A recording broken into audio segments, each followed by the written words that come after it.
The first time Lady Cecily Marlowe looked at Seraphina's wedding ring, she smiled as though she had already watched it leave her hand. London, 1868, had taught the Duchess of Whitmore many things, but none so useful as the art of appearing untouched, while another woman sharpened a knife beneath silk gloves. By 7 o'clock, evening Whitmore House in Mayfair glowed from cellar to cornice, with lamplight polished silver, and the sort of costly order that made guests believe a great house governed itself. It did not. Seraphina had spent the entire afternoon correcting what no guest would ever notice unless it went wrong.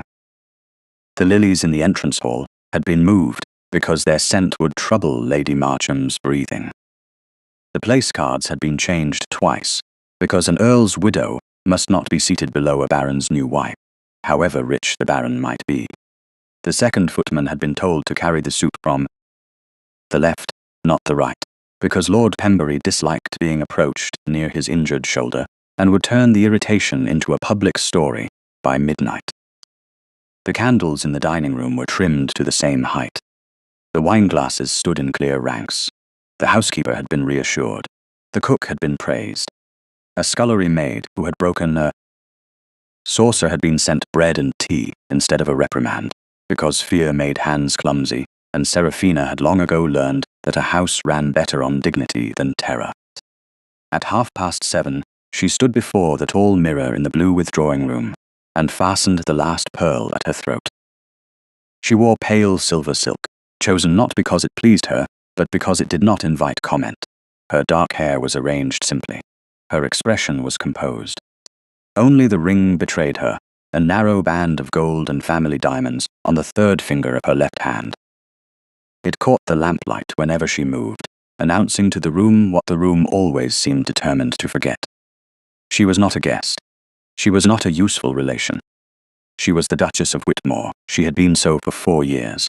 A soft knock came, Mrs. Vale, the housekeeper, entered with the grave face of a woman bearing news that had already travelled below stairs. His Grace has arrived, Your Grace. Seraphina did not turn too quickly. She had trained herself out of that weakness during the first year of marriage, when every sound of wheels in the courtyard had once made hope rise in her, like an undignified girl. Thank you, Mrs. Vale. Is His Grace in the library? No, Your Grace. He has gone directly to dress. Of course he had. Adrian Saint. Ormond, Duke of Whitmore, could return from Helmsley Park, after nearly 3 months away, and still obey every rule of a household while breaking the only one that mattered. He would dress. He would descend. He would stand beside her long enough for the guests to see that the marriage remained intact. Then he would spend the evening speaking to everyone in the room with more attention than he gave his wife. Very well, Seraphina said. Please tell Mr. Havers to delay the first course by 8 minutes. Lord and Lady Elmsworth are never late enough to insult, only late enough to be noticed, Mrs. Vale's face softened with something like sorrow, but she knew better than to offer it. Yes, Your Grace. When the door closed, Seraphina looked once more at the ring. She did not touch it. Touching it had become dangerous. It made her remember the morning of her wedding, when she had stood in a quiet chapel with Adrian beside her, his face pale with a grief he had never explained. She had not expected love. She had been raised too carefully for such foolishness. Her father had told her the match would save the vain name from debt and place her where her intelligence might matter. Adrian had said little, but when he slid the ring onto her finger, his hand had trembled once. She had believed that tremor meant there was a human heart beneath the title. Later she learned there were tremors of anger as well as tenderness. The guests began to arrive in a perfume of damp wool, carriage air, and expensive flowers. Seraphina received them at the entrance to the drawing room with a calm smile and the exact degree of warmth each rank required. She knew who preferred to be called dear, and who considered dear an insult.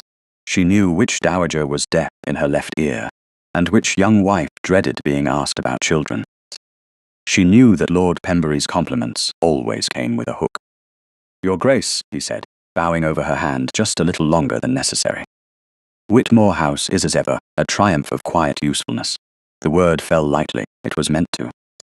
Quiet usefulness was what one praised in a well-trained horse, a widowed aunt, or a piece of furniture that never demanded repair. Serafina smiled. "How kind of you to notice anything quiet, my lord. Most men in London admire only what makes noise." A ripple passed through the nearest guests. Lord Pembury's mouth tightened, but before he could answer, the room shifted. Not loudly. Great rooms rarely announced power with sound. They made space for it. Adrian had entered. He was tall, dark-haired, and dressed in black evening clothes that made every other gentleman look slightly overdressed or slightly unfinished. His face had the controlled beauty of a portrait restored too carefully, all clean lines and guarded shadows. There were men with older titles and men with larger fortunes, but in that room none stood higher than a duke, who did not need to raise his voice. He crossed toward Serafina with perfect courtesy. "Your Grace," not Serafina, never when others could hear. "Your Grace," she replied, and dipped her head. His eyes moved over her face, her pearls, her gloved hands, and then stopped for the smallest instant on the ring. Something passed behind his expression. It was gone before any guest could have named it. "Everything appears in excellent order," he said. "You are generous to say so. I am accurate." The words should have pleased her. Instead, they landed like praise given to a steward. She turned to greet the next arrival, because a duchess who paused over pain invited witnesses. Then Lady Cecily Marlowe was announced. Serafina did not need to look at Adrian to feel the room measure his stillness. Cecily entered in rose-colored silk, with pale hair arranged in a softness that suggested innocence, and cost a maid at least an hour. She was not the most beautiful woman in London, but she was one of the cleverest at appearing as though beauty had never occurred to her. Her father had left debts. Her mother's connections had thinned. Yet she moved through society with the assurance of a woman who had once been promised a future grand enough to make every present disappointment temporary. "Your Grace," Cecily said to Adrian, lowering her lashes, "how glad London must be to have you returned." Then she turned to Serafina with a smile as smooth as cream, and "Your Grace. You have made the house exquisite, as always." "You are very kind, Lady Cecily." "Not kind, observant." Cecily's gaze dropped to Serafina's hand. The ring flashed. "How steadfast some things are. Gold usually is," Serafina said. "How comforting," Cecily murmured. "Though I have always thought some rings are only promises men regret making." The words were soft enough to be mistaken for melancholy by anyone who wished not to hear cruelty. Serafina heard it.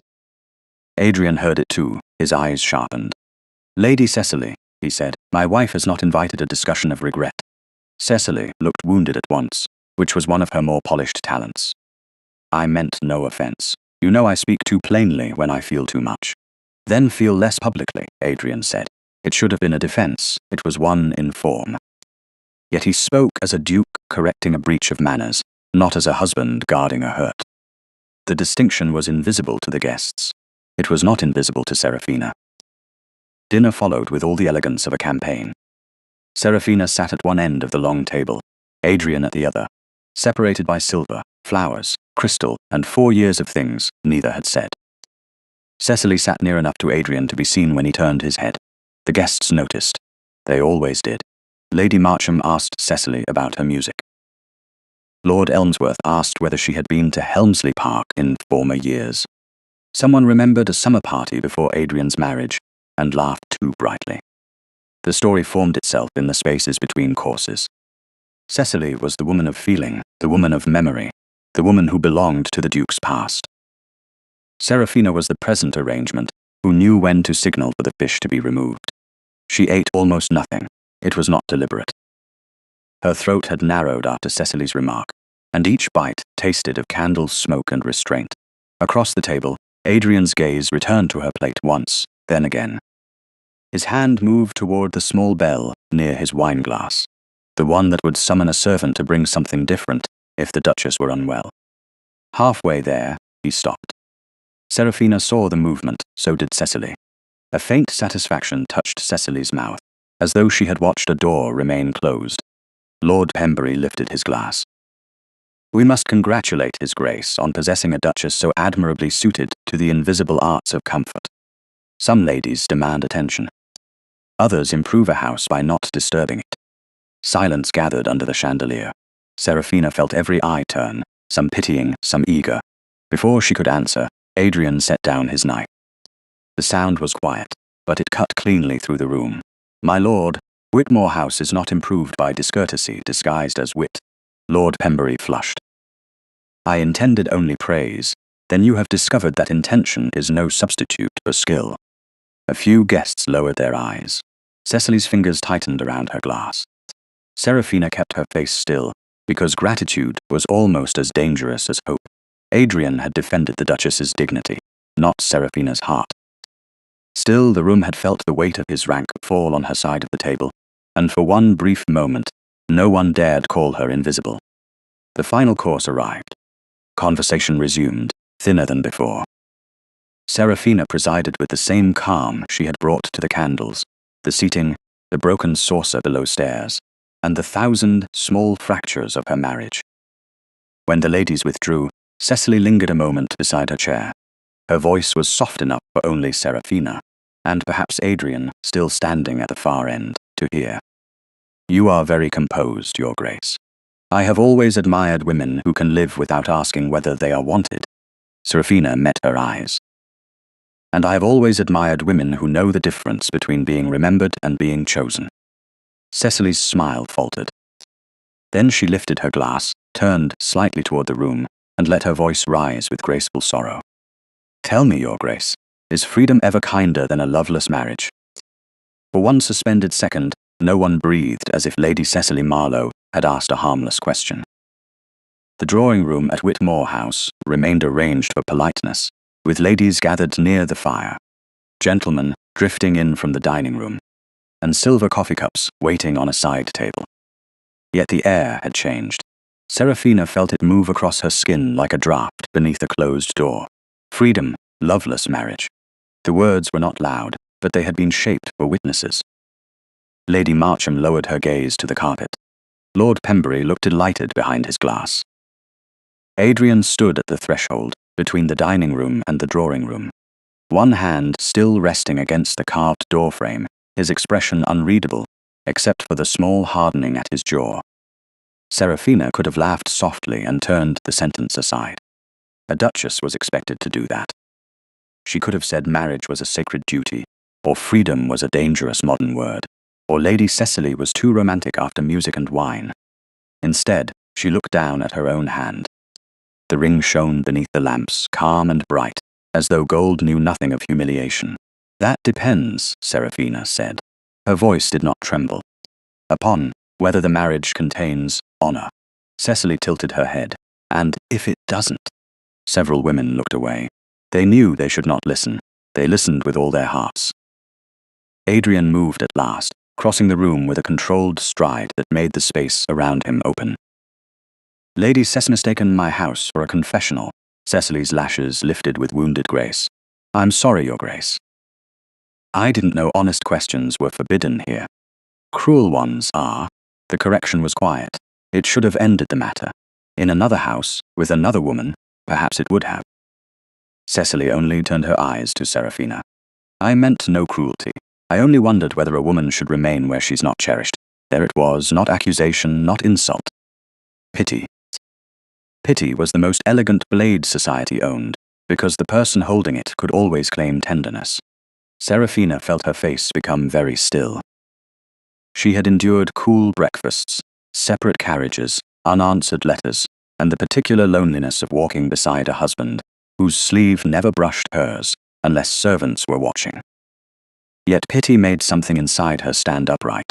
Adrian looked at her then, truly looked, perhaps because she had not looked at him. "Serafina," he said, and the sound of her name from his mouth startled the room more than a shout would have done. She turned to him. "Does Lady Cecily ask what you have not wished to say?" The silence deepened. Adrian's eyes darkened. "This is neither the time nor place. It became both when your guest made my marriage a subject for entertainment." Cecily inhaled softly. Lord Pembury's brows rose, hungry for scandal. Serafina knew she had crossed a line that no well-bred wife crossed in public. A wife might suffer. She might withdraw. She might grow pale over her embroidery and be praised for delicacy. She must not ask a duke to account for the emptiness of his own household while guests stood within 10 feet. But years of restraint had gathered inside her, not as hysteria, not as tears, but as a clarity so clean it frightened her.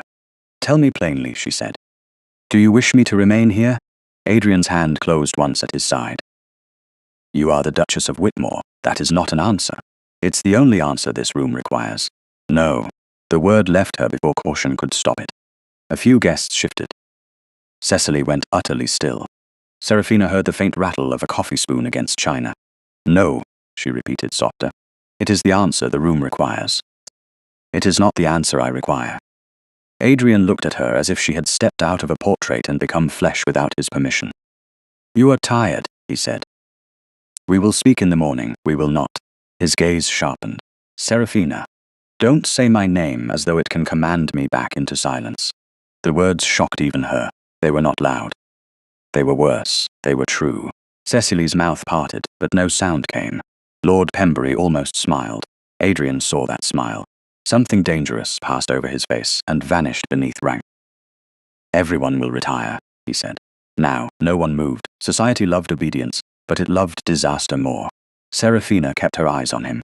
"You may dismiss guests from your room, Your Grace." "You may not dismiss the question." Adrian's expression closed. Not coldness now. Defense. Pride. The old locked gate she had spent 4 years standing before with empty hands. "What would you have me say?" he asked. "The truth." His mouth tightened as if the word had struck him. Truth is seldom kind in a room full of strangers. Then perhaps it should have been offered before strangers were needed. A faint color rose along his cheekbones. For the first time that evening, he looked less like a duke than a man caught between anger and something he did not dare name.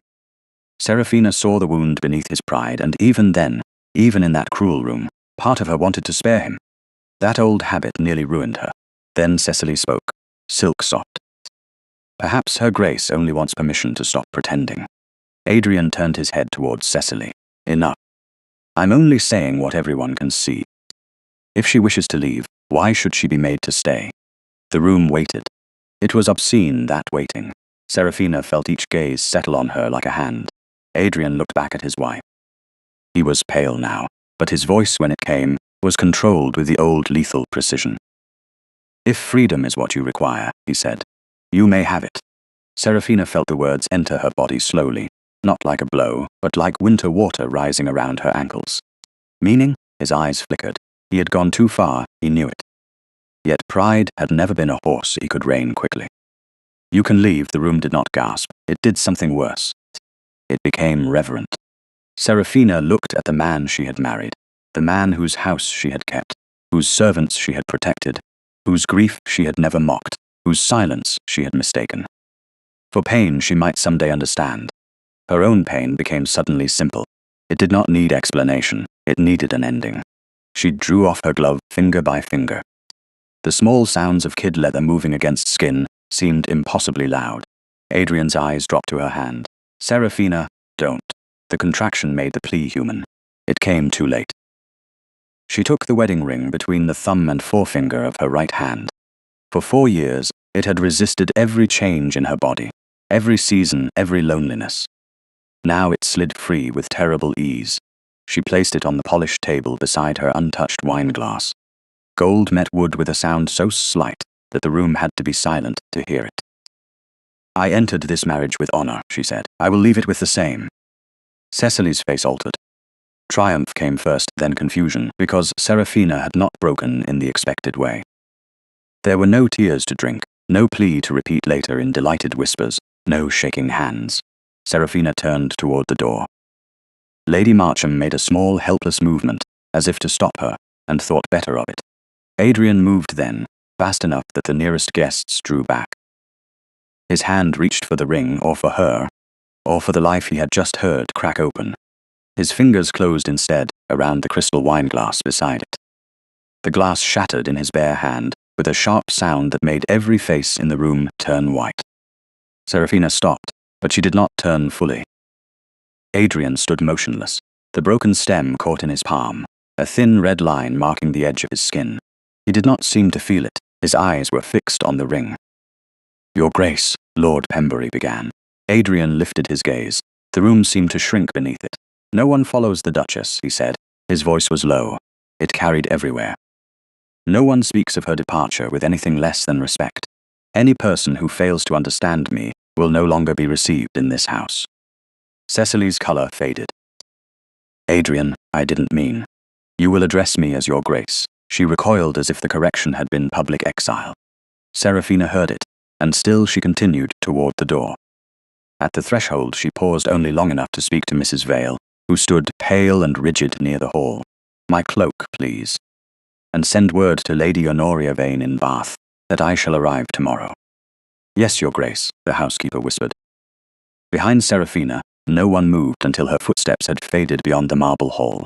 Only then did Adrian open his hand. A servant came forward with a linen cloth, but he ignored it. He picked up the ring with care so delicate it looked almost like fear. The gold was warm from her skin. He turned it beneath the lamplight, and for the first time since the day he had placed it on her finger, he noticed the narrow inner band. There were words engraved there, small words, faithful words, words he had never troubled himself to read. The words inside the ring were so small that Adrian had to tilt the gold toward the nearest lamp before they surrendered themselves to him. With honor, if not with love. For several seconds, the drawing room did not exist. Neither did the broken crystal being swept from the floor, the anxious footman with the linen cloth, the guests stranded in a silence they did not know how to leave, or Lady Cecily Marlowe standing near the hearth, with all the color drained from her practiced face. There was only the ring, warm no longer, and the sentence his wife had carried on her hand for 4 years, without once asking him whether he knew it was there. With honor, if not with love. Adrian closed his fingers around the band, not tightly enough to bend it, but with an instinctive care that would have looked tender if tenderness had not come so late. He remembered the chapel. Not clearly at first. He had worked for years to remember that morning, only as a duty performed under pressure. The cold stone, the low voices. Serafina standing beside him in ivory silk, calm as candlelight, her eyes lowered not in submission, but in self-command. He had been angry that day. Not at her, though he had let the anger settle where she stood, because she was nearest. And because Cecily had already left a wound in him, shaped exactly like humiliation. He had told himself that honor would be enough. He had not asked whether Serafina had been telling herself the same thing. Your Grace, Mr. Havers murmured from a respectful distance. Your hand, Adrian looked down. A faint red line crossed his palm where the glass had cut the skin. It was not serious. It was almost absurd that everyone kept staring at it when his wife had just walked out of the house, carrying nothing but her name. Bind it, he said. His voice came out flat. The butler stepped forward with the cloth. Cecily took one careful step toward him. Adrian, please. I didn't think she would take it so. Do not finish that sentence. She stopped. Around them, the guests began remembering their bodies. Chairs shifted. Someone coughed. Lady Marcham whispered for her wrap. Lord Pembury watched with a brightness that made Adrian want him out of the house before he found another word to poison. Adrian turned to Havers. The carriages will be called. Every guest will be thanked for coming, and sent home. No refreshment, no lingering. Yes, Your Grace. His eyes moved to Cecily. Lady Cecily's carriage first. Cecily stared at him. You can't mean to send me away as though I've done something vulgar. You made my wife a subject of public pity beneath my roof. I asked a question. You chose a weapon. Her lips parted, but he had already looked away. That was the cruelest correction he could offer her, and he knew it. Mrs. Vale, he said, as the housekeeper appeared at the door, pale but composed. No servant in this house is to repeat one syllable of what occurred tonight. If anyone asks after her Grace, the answer is that she has gone to stay with her aunt in Bath. She travels with my knowledge and under my protection. Is that understood? Perfectly, Your Grace. And Lady Cecily is not to be admitted to the Duchess's sitting room, morning room, or apartments. Not tonight, not ever. Mrs. Vale lowered her head. Yes, Your Grace. Cecily drew herself up. You make me sound like an intruder. Adrian looked at her then, and some old blindness in him cracked enough to let in a blade of light. At last, we agree. By midnight, Whitmore House had emptied into a London fog thin enough to silver the lamps and thick enough to carry gossip. By morning, the story had already learned to walk on its own. It entered breakfast rooms before the tea. It climbed the steps of houses in Belgravia, and Mayfair tucked between calling cards and condolences. It arrived dressed in sympathy, which made it more dangerous. The Duchess of Whitmore had fled. The Duke had crushed a glass in his hand. Lady Cecily Marlowe had been insulted. No, Lady Cecily Marlowe had been defending the poor Duchess. No, the poor Duchess had long been unhappy. No, not unhappy, guilty. By noon, the whispers had improved themselves into certainty. There had been money, there had been deception. There had been some old irregularity with the vain dowry that His Grace had finally discovered. A woman did not leave a duke's house in the middle of the night unless she feared what morning would reveal. Seraphina heard none of this until she reached Bath the following afternoon, though she felt its shadow long before the wheels stopped before Lady Honoria Vane's pale stone house on Great Pulteney Street. She had not slept. She had sat upright through the journey, watching hedgerows, inns, and wet fields pass like pieces of a life that no longer claimed her. She wore a plain travelling gown of dark blue wool. Her wedding finger felt lighter than it should have, and that lightness ached more sharply than any weight. She had refused the Whitmore travelling carriage beyond the first change of horses, and hired a modest one with her own pin money, to the distress of the groom Adrian had sent to attend the road. The groom had not argued. The servants of great houses knew when obedience must look like silence.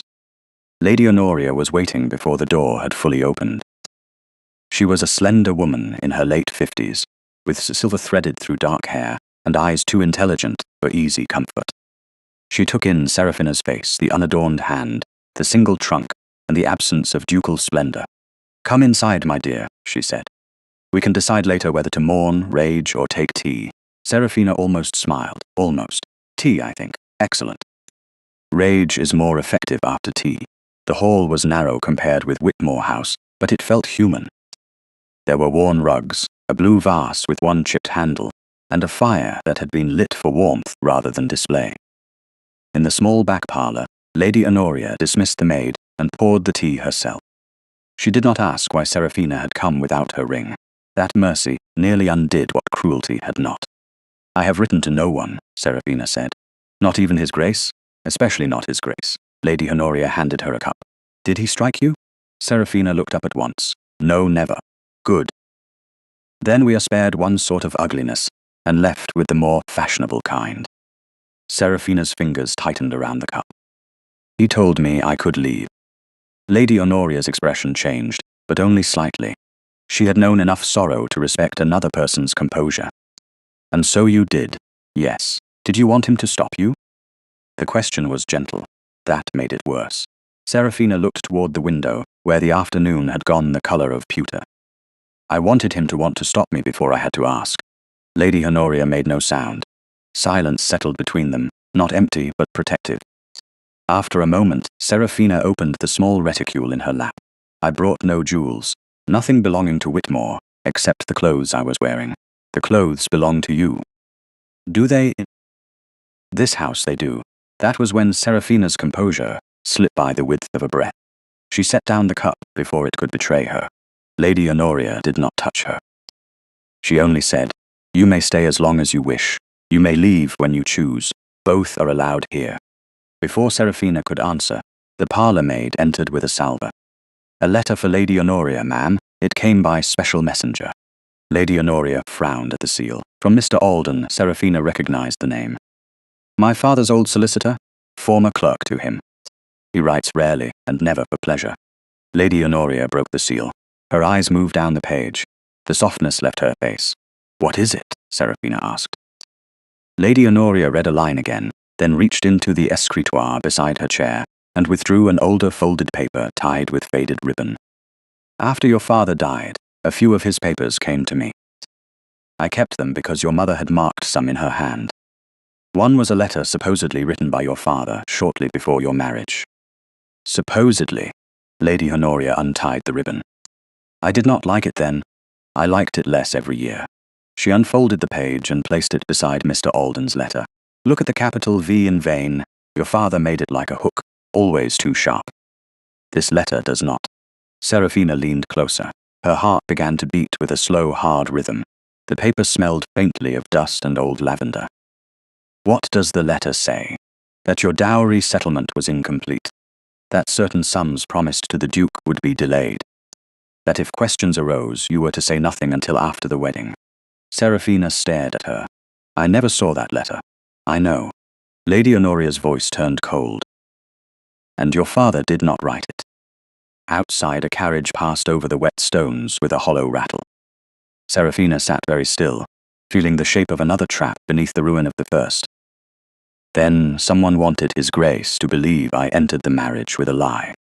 Lady Honoria folded the forged letter with care, as though it were not paper but evidence of a hand, reaching from the past. Yes, my dear, her gaze lifted to Serafina's bare finger. And if London is already whispering of money, then whoever forged this has not finished using it.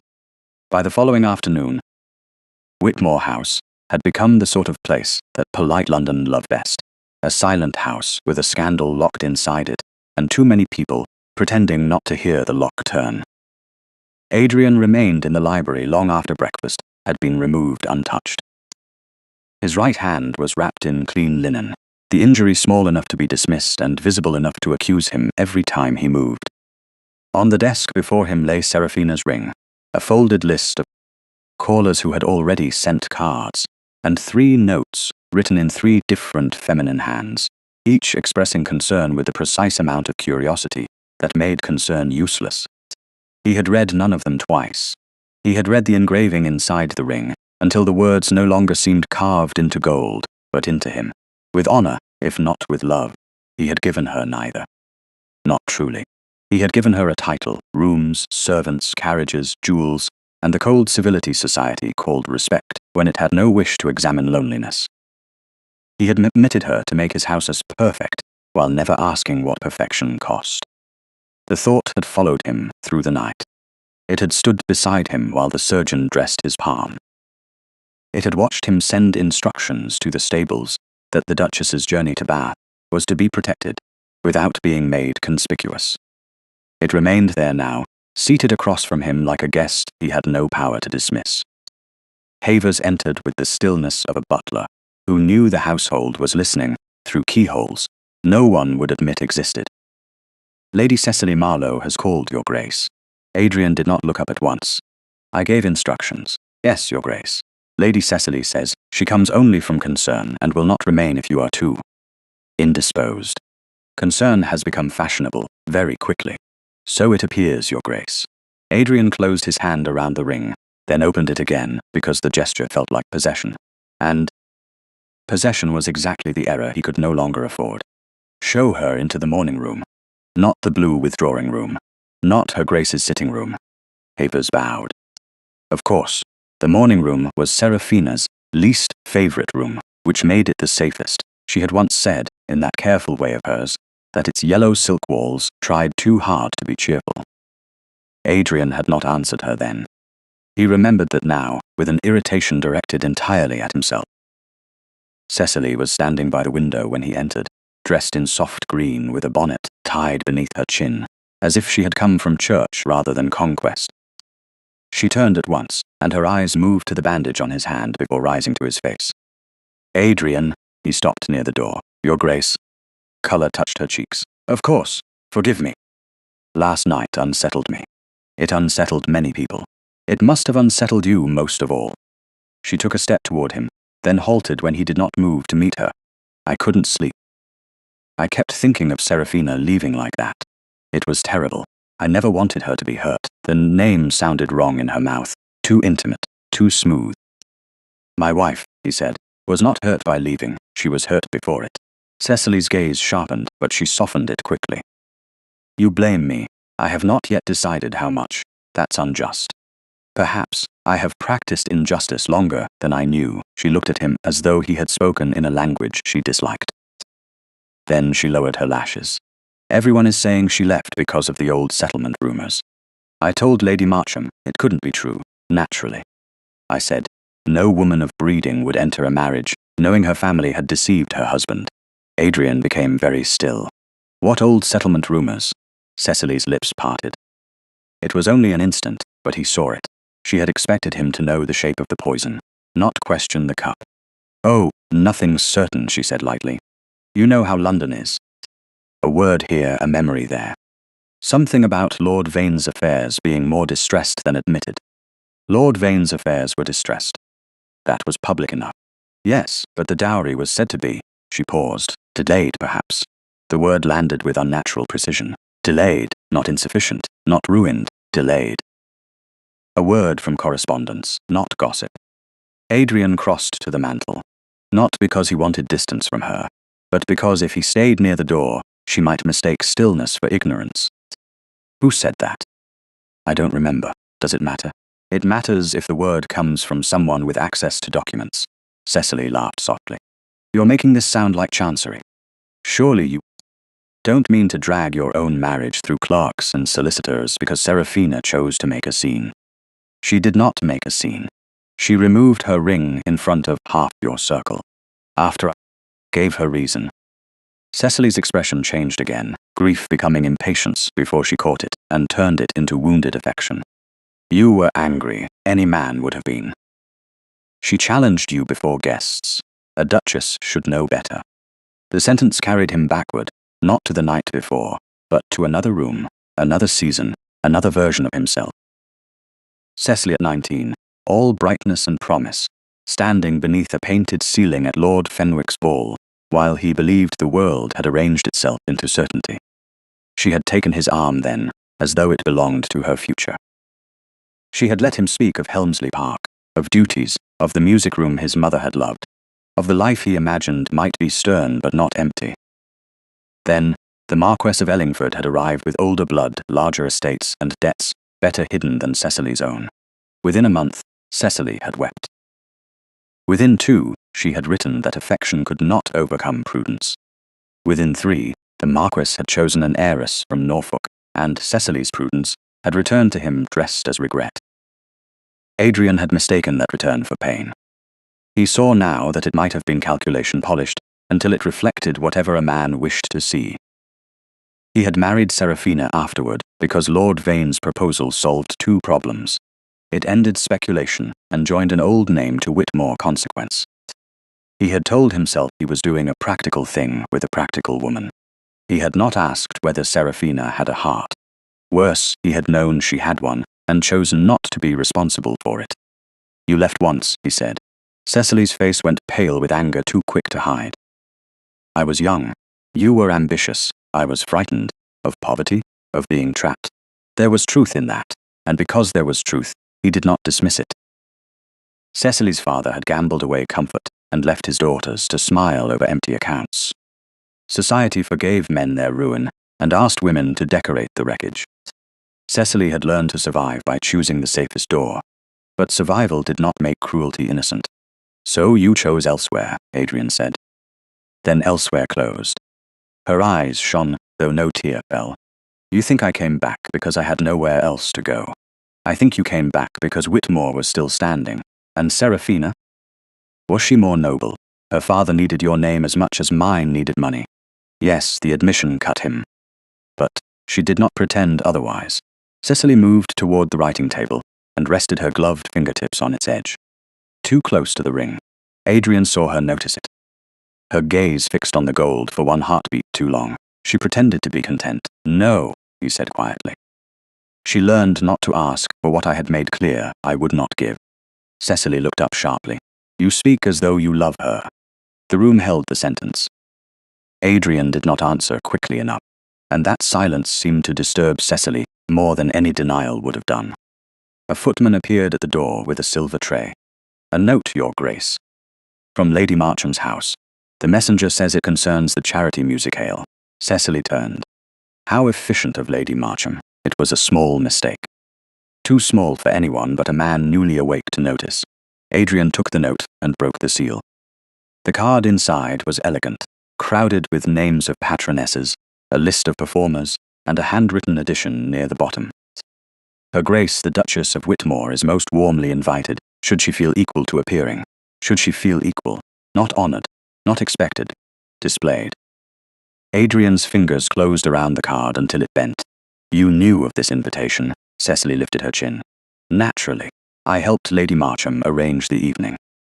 It is for widows and distressed gentlewomen. I thought Seraphina might appreciate the cause, given her present position. Her present position is Duchess of Whitmore. Without her ring, the words escaped before she could dress them. Adrian looked at her, and whatever softness had remained between memory and habit died cleanly. You will leave now.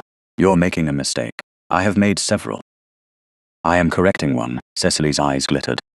Society never understood why you married her. Society was not asked. It will ask now. Then it will receive an answer it may regret. She stared at him, searching for the man who had once confused her return for devotion. He was no longer in the room. At last, she gathered her reticule and swept toward the door, but pride slowed her at the threshold.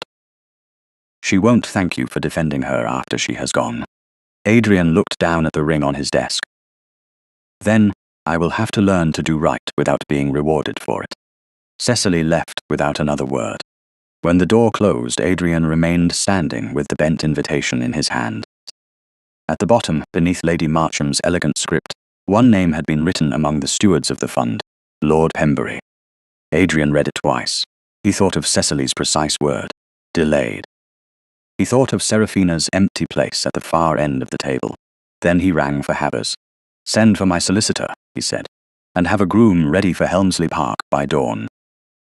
By the third morning, in Bath, Seraphina discovered the pity was easier to endure when it came from strangers who did not know enough to aim well. The ladies on Great Pulteney Street watched from windows as she crossed the pavement with Lady Honoria at her side, their curiosity softened by lace curtains and the distance proper people used when they wanted to be cruel without appearing eager. Some had already heard that the Duchess of Whitmore had left her husband. Others had heard she had been sent away. One lady, who wore mourning too new to be comfortable, stopped beside the circulating library and lowered her voice as though kindness required secrecy. Your Grace, I hope Bath air proves restorative. Seraphina inclined her head. Air is often more honest outside London. The lady blinked, unsure whether she had been thanked or corrected. Lady. Honoria looked straight ahead until they turned the corner, then said, My dear, you may survive this after all. I was not aware survival was in question. It always is when society discovers woman has ceased to be convenient. Seraphina almost smiled. That small almost had become her first sign of recovery. She still woke before dawn, expecting the long ceilings of Whitmore House and the cold space beside her name. She still reached for a ring that was not there. Yet Bath did not require her to preside over a house built around someone else's grief. Bath allowed her to be tired at breakfast, silent at luncheon, and useful by afternoon. Usefulness, when freely chosen, did not feel like invisibility, it felt like breath. They had gone out that morning because Lady Honoria wished to call upon Mrs. Eliza Gresham, a young widow lodging 3 streets away with a companion, 2 trunks, and a reputation too delicate for the men managing her late husband's affairs. The house was modest, with narrow stairs and a parlour that smelled faintly of coal smoke and lavender water. Mrs. Gresham rose when they entered, then faltered when she recognized Seraphina.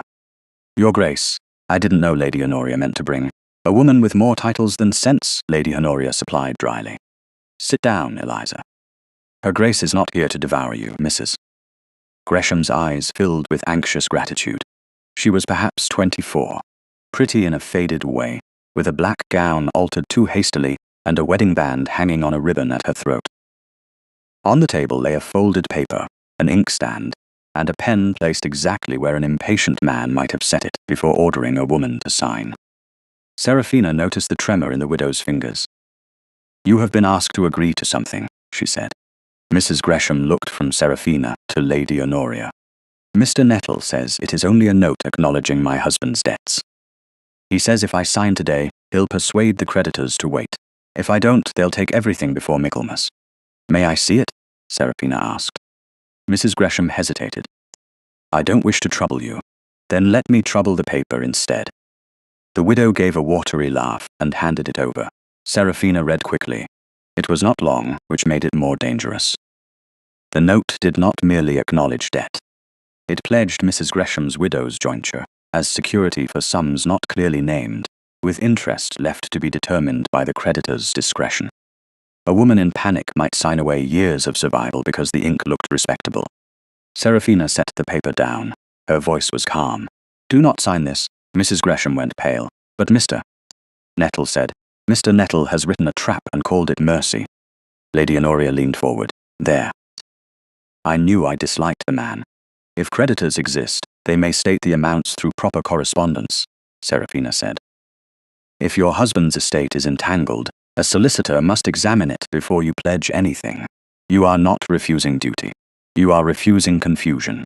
Mrs. Gresham pressed both hands together. "He said a widow who delays payment dishonors her husband." Serafina looked at the black ribbon at the young woman's throat, and something old and sharp moved inside her. Men who trade upon a woman's grief are rarely defending honor. They are usually counting on silence. A knock sounded below. Mrs. Gresham flinched.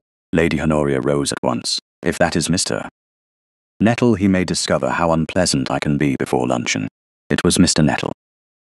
He entered with the confidence of a small man, protected by large assumptions, his hat in his hand, and irritation already arranged on his face. When he saw Serafina, he bowed too quickly. "Your Grace, I hadn't expected." "I imagine you hadn't." He cleared his throat. "I came to assist Mrs. Gresham with a necessary matter." "So did I." His eyes flicked to the unsigned paper. "The document is quite ordinary. Then you will not object to leaving it for review. Delay may prove costly. Improvidence often does."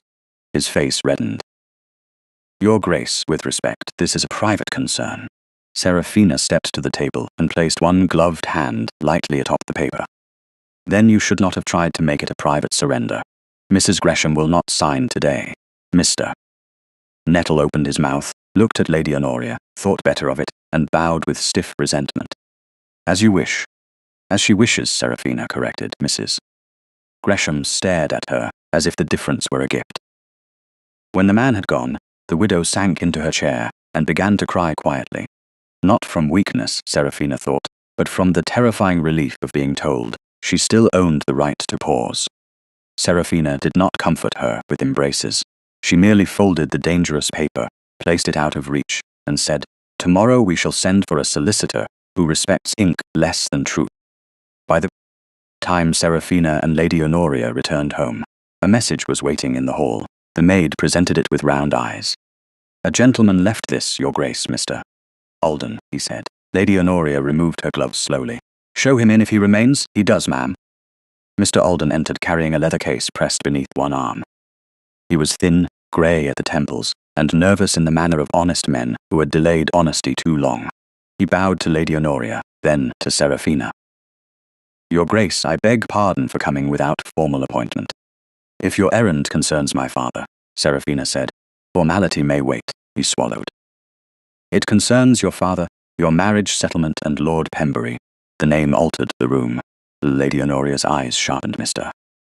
Alden opened the case and withdrew a narrow ledger page, torn at the edge. "I was a junior clerk when Lord Vane's affairs were settled before your marriage. I copied figures. I carried letters. I asked no questions because I was young, and because men of rank dislike questions from clerks." "What changed?" Serafina asked. "I saw Lord Pembury in Bath yesterday. It reminded me of a transfer I should never have forgotten." He placed the fragment on the table. "This shows that the dowry funds assigned to the Whitmore settlement were present. Not abundant, perhaps, but present. They were redirected through an intermediary account 3 days before the final papers were delivered." Serafina looked down. The numbers swam for a moment, then steadied. "Redirected by whom?" "The signature appears to be Lord Vane's." Mr. Alden's mouth tightened. "But I no longer believe it was his hand." Lady Honoria brought out the forged letter from the escritoire. "Nor was this." Mr. Alden examined it, and his face grew older while he read. "This phrase," he said softly. "Delayed sums. I remember that phrase. It appeared in a memorandum Lord Pembury brought to the office himself." Serafina felt cold move through her. "Why would Lord Pembury involve himself in my settlement?" "Influence," Lady Honoria said. "Money, leverage. Men seldom trouble themselves for only one sin." Before Mr. Alden could answer, the maid returned, now visibly distressed. "Another note, Your Grace." A boy brought it to the kitchen door and ran. Serafina took it herself. No seal, no signature. Only a few lines in a narrow, slanted hand. Withdraw from the matter of the settlement. Let old arrangements sleep. If you pursue this, Lady Honoria's name will be joined to debts better left buried. A duchess may survive whispers. An old woman with little fortune may not. Serafina read it twice. Her fear came quickly, but anger followed faster. Lady Honoria reached for the note. After reading it, she laughed once without humor. How ungallant. I am promoted to hostage. I will not let him use you, Serafina said. My dear, he already has. The question is whether we allow it to work. Mr. Alden lowered his voice. There is more. A groom wearing Whitmore livery has been keeping near the square since morning. Quietly, but not quietly enough. Serafina closed her eyes for 1 second. Adrian. Even from London, he could not decide whether she was a woman or a possession placed on a road. Please ask the groom to wait, she said. Lady Honoria watched her. What will you do? Serafina sat at the small writing desk. Her bare left hand hovered over the paper, then steadied. She wrote with deliberate care. Your Grace, I require respect more than surveillance. If you wish to assist me, seek truth, not control. Do not send men to watch my door unless I ask it. Lady Serafina Vane, Duchess of Whitmore. She sanded the ink, folded the note, and handed it to the maid. Give this to the groom. He is to return to London at once. When the door closed, Serafina turned back to the ledger page, the forged letter, and the threat laid out before her, like pieces of a life someone else had tried to arrange. Mr. Alden, she said, tomorrow you will tell me everything you remember. Her voice did not rise. It did not need to. I have been quiet long enough. Adrian received Serafina's note at dawn, and for the first time in 4 years, his wife's handwriting struck him as a closed door rather than a courtesy. Your Grace, I require respect more than surveillance. If you wish to assist me, seek truth, not control. Do not send men to watch my door unless I ask it. Lady Serafina Vane, Duchess of Whitmore. He read it once in the library at Whitmore House. He read it again in the carriage as London thinned into road, hedgerow, and grey morning fields. By the time the horses turned north toward Yorkshire, the words had stopped being accusation and become instruction. Respect, not surveillance. Truth, not control. He had sent the groom because fear had moved faster than wisdom. He had imagined danger near her door and answered it as a duke answered most things, by command, by men, by distance, by ownership disguised as care. Serafina had seen the shape of it clearly and returned it to him without ornament. That was the cruelty of her dignity. It left him no place to hide. Helmsley Park rose late in the afternoon from a sweep of winter-browned grass and dark elms, its stone front severe beneath a sky the colour of pewter. Adrian had not brought Serafina there often. He had told himself she disliked the country. In truth, he had never asked.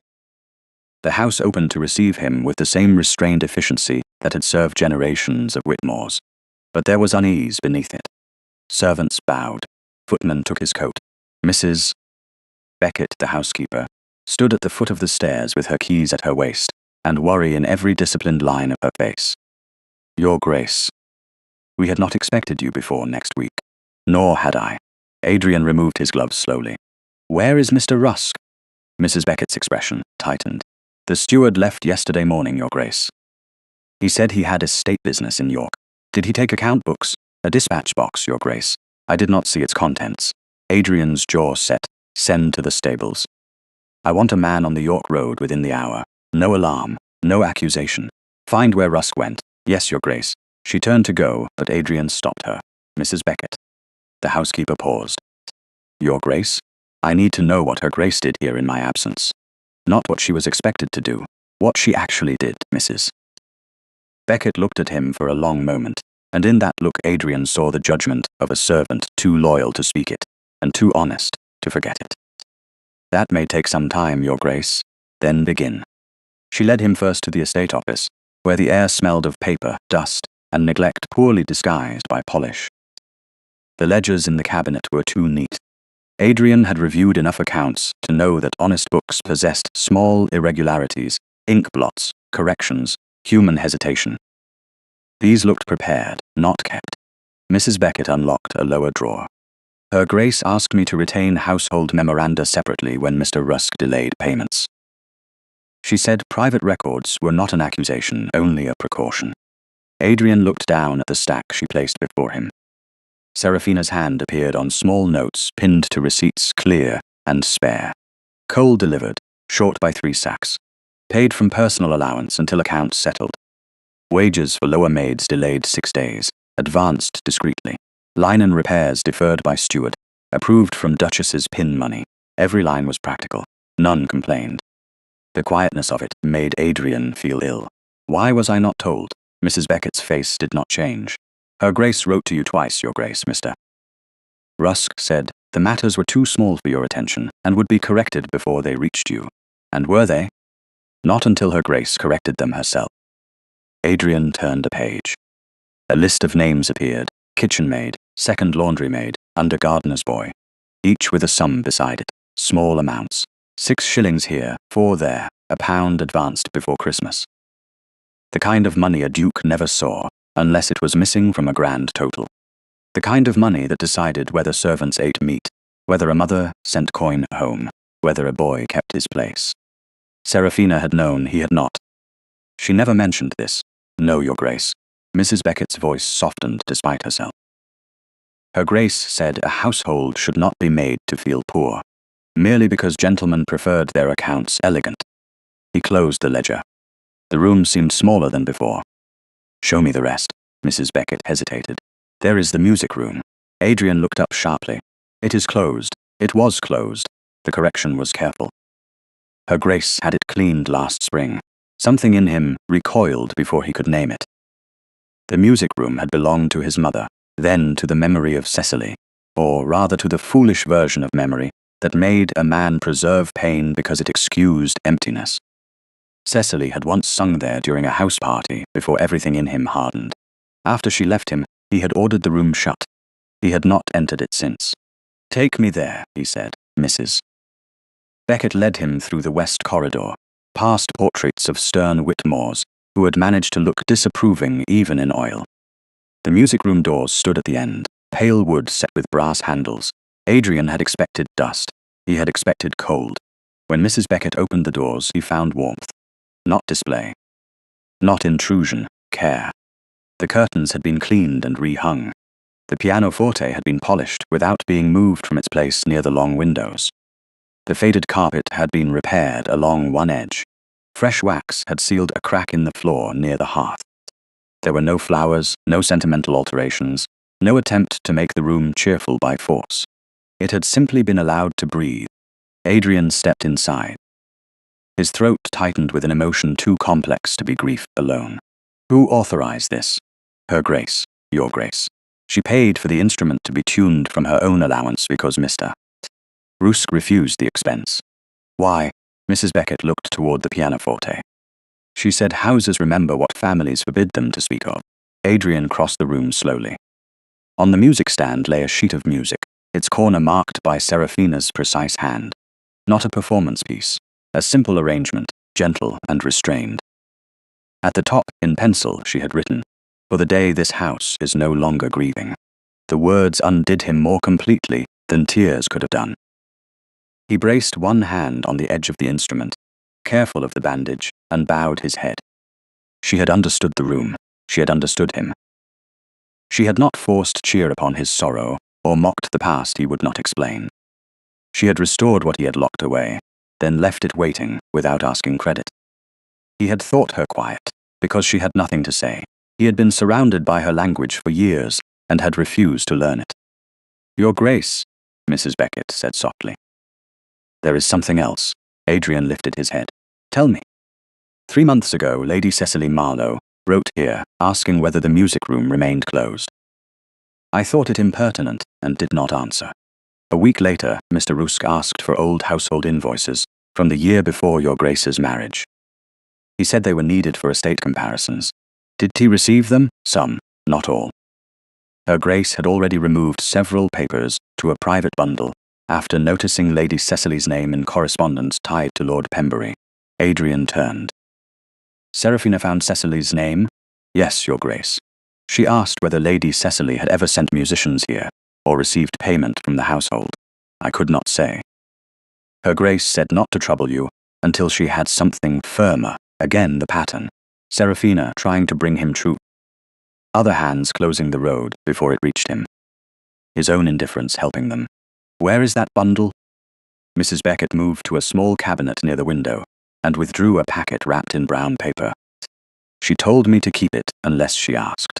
Given what has happened, I believe she would want you to see it. Adrian accepted it with care. Inside were invoices, copied account entries, and one folded note in Cecily's looping hand, addressed to Mr. Rusk. Only a few lines remained, but they were enough to darken the room. Lord Pembury will settle the matter if the delayed sums can be made to appear connected to Lady Serafina's side. No one must trouble his grace with petty papers. Adrian read it once, then once more. Cecily's handwriting was unmistakable. Pembury's name stood there like a nail driven through silk. Send a rider to London, he said. His voice was quiet, which made Mrs. Beckett straighten. My solicitor is to meet me here, not in Mayfair. Another man is to go to Bath with a note for her grace. He will not watch her door. He will not follow her carriage. He will deliver the note to Lady Honoria's servant and leave. Yes, your grace, and Mrs. Beckett. Your grace. Mr. Rusk is dismissed from my service as of this hour. If he returns, he is to be received in the estate office, with 2 witnesses present, and nothing more. Very good, your grace. She moved toward the door, then paused. Her grace will be glad the room is open. Adrian looked at the music stand. No, he said after a moment. She will be glad if I learn why she opened it. Mrs. Beckett bowed and left him alone. Dusk had begun to gather beyond the windows. Adrian sat at the pianoforte bench without touching the keys. He thought of Serafina's bare hand writing to him from Bath. Seek truth, not control. On the small table beside the instrument lay an invitation card, likely brought with the day's post, and set there by a servant who did not know its importance. He picked it up. Lady Marcham's Charity Musicale. Patronesses listed. Performers listed. Lord Pembury named among the gentlemen assisting the fund. At the bottom, in a smaller hand, appeared one additional line. Her Grace the Duchess of Whitmore has been invited, should she feel equal to appearing. Adrian stared at the sentence until the trap revealed itself. They did not merely mean to whisper about Serafina. They meant to place her before society and watch whether she bled dignity. He stood, the note in one hand and Cecily's letter in the other. For the first time in years, Helmsley Park did not feel like a monument to what he had lost. It felt like a house waiting to see whether he could become worthy of what he still might save. The invitation arrived in Bath on cream card, so thick it might have been made to carry insult without bending. Serafina found it on Lady Honoria's breakfast tray beside toast, marmalade, and a letter from Mr. Alden that contained 3 more numbers circled in a hand too anxious to be neat. Lady Marcham's Charity Musicale was written in elegant black script, with a list of patronesses long enough to make refusal noticeable and acceptance dangerous. At the bottom, where kindness should have been, someone had added the sentence Adrian had seen at Helmsley Park. Her Grace the Duchess of Whitmore has been invited, should she feel equal to appearing. Lady Honoria read it once, then poured tea with the controlled fury of a woman who had outlived the usefulness of surprise. How generous. They invite you as though you are an invalid exhibit. Serafina touched the edge of the card. No. They invite me as though they expect me to be afraid. Are you? The answer should have been simple. Fear had become a companion since she left Mayfair, walking near her in shops, standing beside her at windows, waiting each time a footman brought a note. Yet fear was no longer the largest thing in her. Yes, she said, but I am more tired of being arranged by other people's expectations. Lady Honoria looked at her over the teacup. Then we shall choose a gown that tells them nothing except that you know your rank. Not silver, Serafina said at once, remembering the dinner at Whitmore House, the ring-catching lamplight, Cecily's eyes, lowering to it. No, Lady Honoria's voice softened. Not silver. By noon, Mr. Alden had come and gone with a ledger fragment hidden in a packet of household receipts. By afternoon, Serafina had written no fewer than 4 replies to the invitation, and burned 3. The final one accepted with perfect brevity. She did not write that she was wounded. She did not write that she came to defend herself.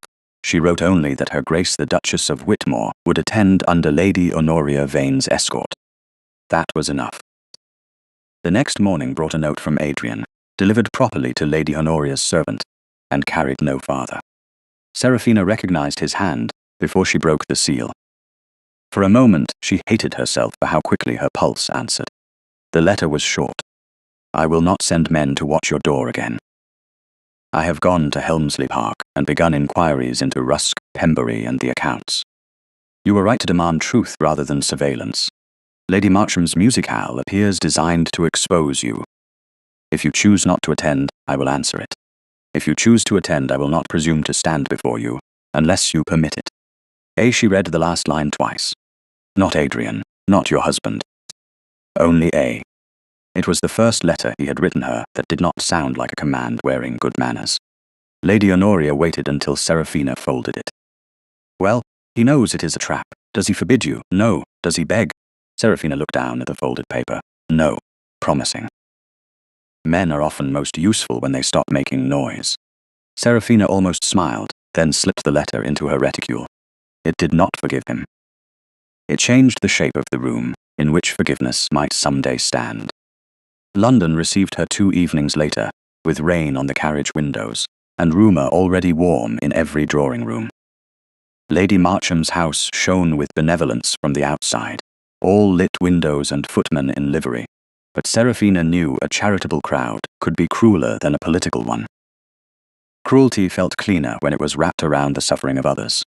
She descended from the carriage, in a gown of deep blue silk, with no ducal diamonds and no wedding ring.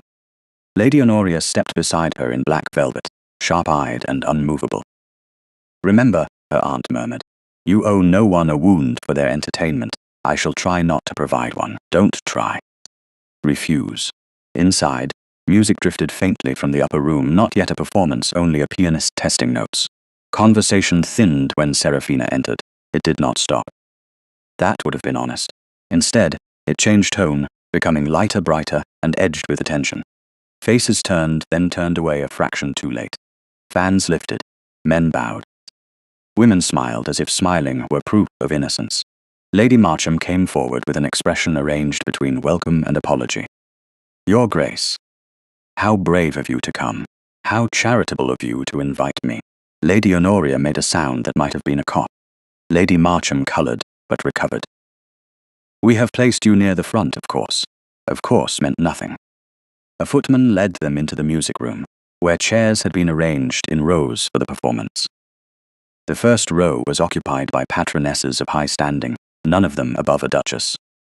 The second held several elderly ladies, one marchioness and Lord Pembury, who stood beside an empty chair with theatrical politeness. Serafina understood before the footman gestured. They had placed her not at the centre of precedence, but where everyone could see whether she accepted being lowered. Here, Your Grace, Lady Marcham said brightly. You will hear beautifully from this seat. Serafina looked at the chair. Then she looked at Lady Marcham. I am sure I would. Silence gathered by degrees. Lady Honoria's chin lifted. However, Serafina continued, it appears Lady Eastham has been given a chair more appropriate to my rank, and I would not wish your arrangement to cause discomfort once others notice the mistake. Lady Eastham, a formidable old marchioness with a nose like a judgment, turned from the first row. Her eyes met Serafina's. Something passed between them, perhaps memory, perhaps respect, perhaps simple dislike of poor tactics. Lady Marcham, the marchioness said, Her Grace is correct. I wondered at it myself. Lady Marcham's smile tightened. A footman's error, naturally. Naturally, Serafina said. She did not move until the chair was corrected. The room watched the small relocation as if it were a duel. When she sat in the first row, with Lady Honoria beside her, the humiliation intended for her settled instead on the hostess's hands. It was a small reversal. It was enough to make Cecily Marlowe's eyes narrow from across the room. Cecily wore pale lavender, a colour chosen to suggest wounded gentleness. She came forward after a suitable interval, her smile careful, her voice low. Your Grace. I didn't know whether you'd feel equal to London again so soon. Then we are both educated tonight. Cecily's lashes lowered. I hope you don't think the invitation unkind. I think many things become clear when placed before witnesses. Cecily's smile remained, but the softness left it. That sounds almost like a warning. No, Serafina said. Only an observation. The room shifted again, more dramatically this time. Adrian had entered. He wore black, as he had the night everything broke, but something in him had changed. He did not look towards Cecily first. He did not search the room as a duke assessing territory. His eyes found Serafina, stopped at her bare hand, and then rose to her face. He bowed. Not the distant bow he gave a duchess as household ornament, a full public acknowledgement of rank and injury. Your Grace. The room understood the choice. Cecily understood it more than anyone. Serafina inclined her head. Your Grace. No one could call it intimacy. That made it harder to dismiss. Adrian turned to Lady Marcham. I believe there was some confusion regarding Her Grace's place. Lady Marcham laughed too quickly. Already corrected. See that it remains so. The words were not loud, they did not need to be.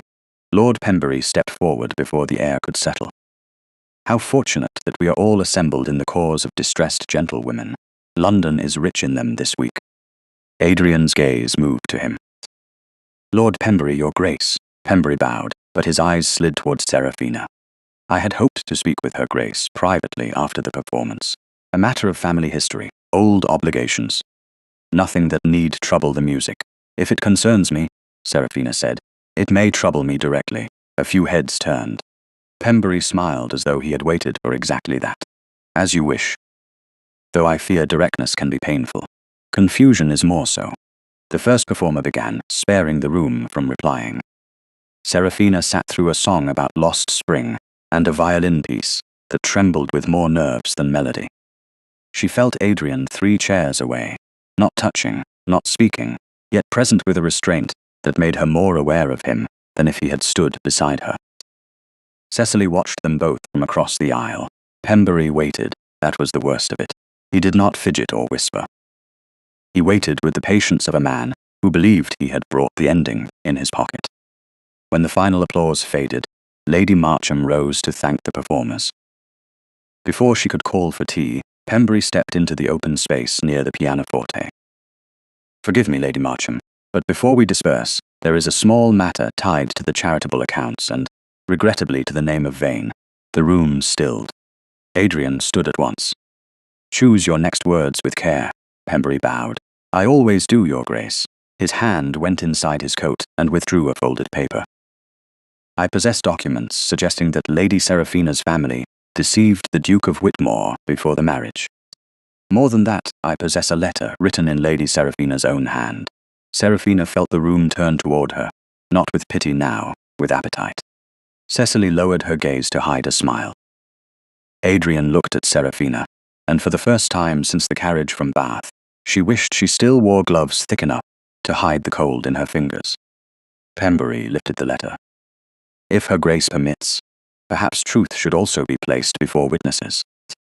The paper in Lord Pembury's hand seemed too small to carry ruin, and yet every person in Lady Marcham's music room looked at it as though it had begun to smoke.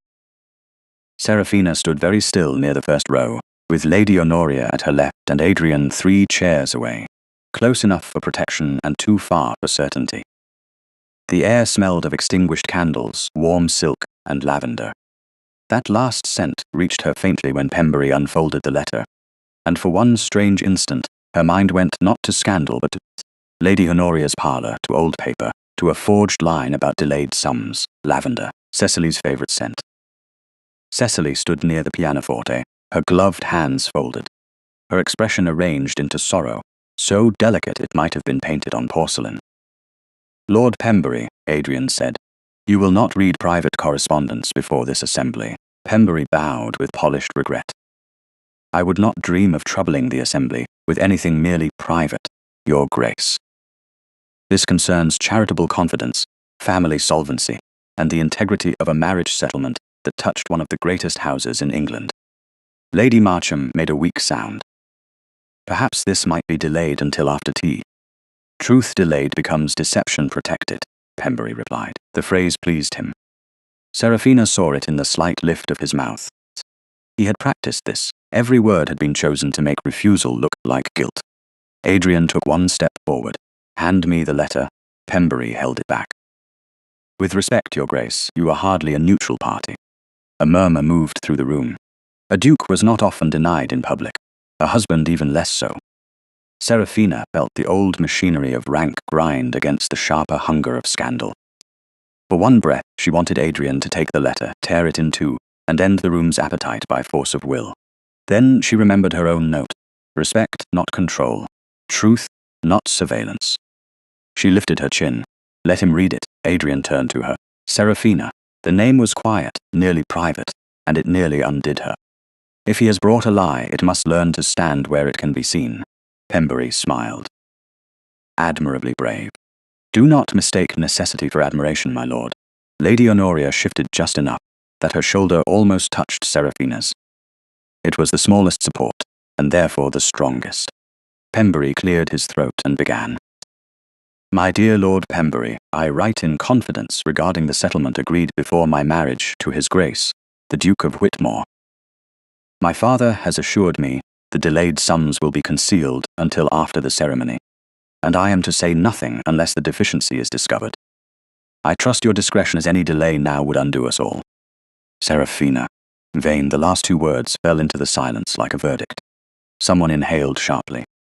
Lady Marcham covered her mouth with her fan. Across the aisle, Lady Eastham's brows drew together, not in belief but in severe consideration. Cecily lowered her eyes. It was the wrong gesture. A woman truly pained by another woman's disgrace looked at the fallen person, if only to display pity. Cecily looked at the floor because her face could not be trusted. Seraphina heard her own pulse. She had not written those words. She had never called Lord Pembury my dear anything. She had never discussed her father's settlement with him. Yet the handwriting on the page, held open between Pembury's gloved fingers, was close enough to her own that doubt entered the room like cold water beneath a door. Adrian saw it too. He did not speak at once. He looked at the letter. His eyes moved over the lines, the signature, the tilt of the capital S 1 second, perhaps less. But he hesitated. Seraphina saw that hesitation before anyone else named it. It was not long enough to condemn her. It was long enough to tell her that some part of him had still needed proof to choose her innocence. The room widened around that second, until she felt herself standing alone in the center of it. Public accusation was survivable. His pause was the wound. Adrian looked up, and the moment he met her eyes, he knew what he had done. His face changed. Not much. Enough. That letter will be examined, he said. By whom? Pembury asked lightly. By my solicitor. Your solicitor may be loyal to your wishes. Then by 3, if you prefer witnesses. How generous, yet the essential matter remains. Her Grace has not denied the hand.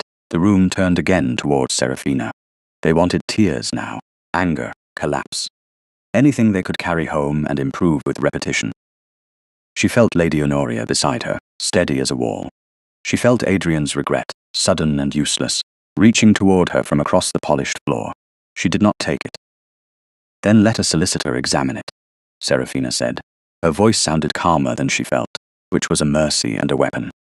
I will not be ruined by a whisper dressed as evidence. Lady Eastham made a low approving noise in her throat. Lord Pembury's smile thinned. A memorable phrase, Your Grace. But society is not a court. It rarely waits for experts. Society is poorly bred. The silence changed. Not kindly, attentively. Seraphina stepped forward, not toward Pembury exactly, but toward the space he had tried to claim. You say I wrote to you before my marriage. The letter says so. That is not what I asked. Do you say it? Pembury's eyes narrowed. I say I received it. From whose hand? A messenger, named? I cannot be expected to remember every errand boy from 4 years ago. Convenient. A few fans stilled. Seraphina held out her hand. May I see it? Adrian moved at once. You do not have to touch it. She looked at him then. No, I do not have to. I choose to.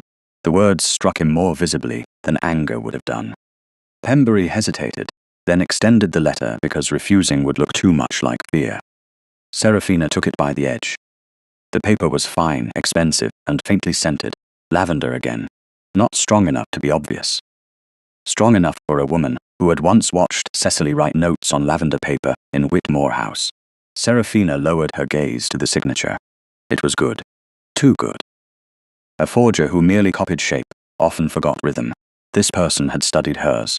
Yet there in the final line was a flaw she almost missed. She did not cross the lower stroke of the V in vain that way. Her father had. Someone had blended both hands, perhaps from family papers, perhaps from old letters. "This is clever," she said.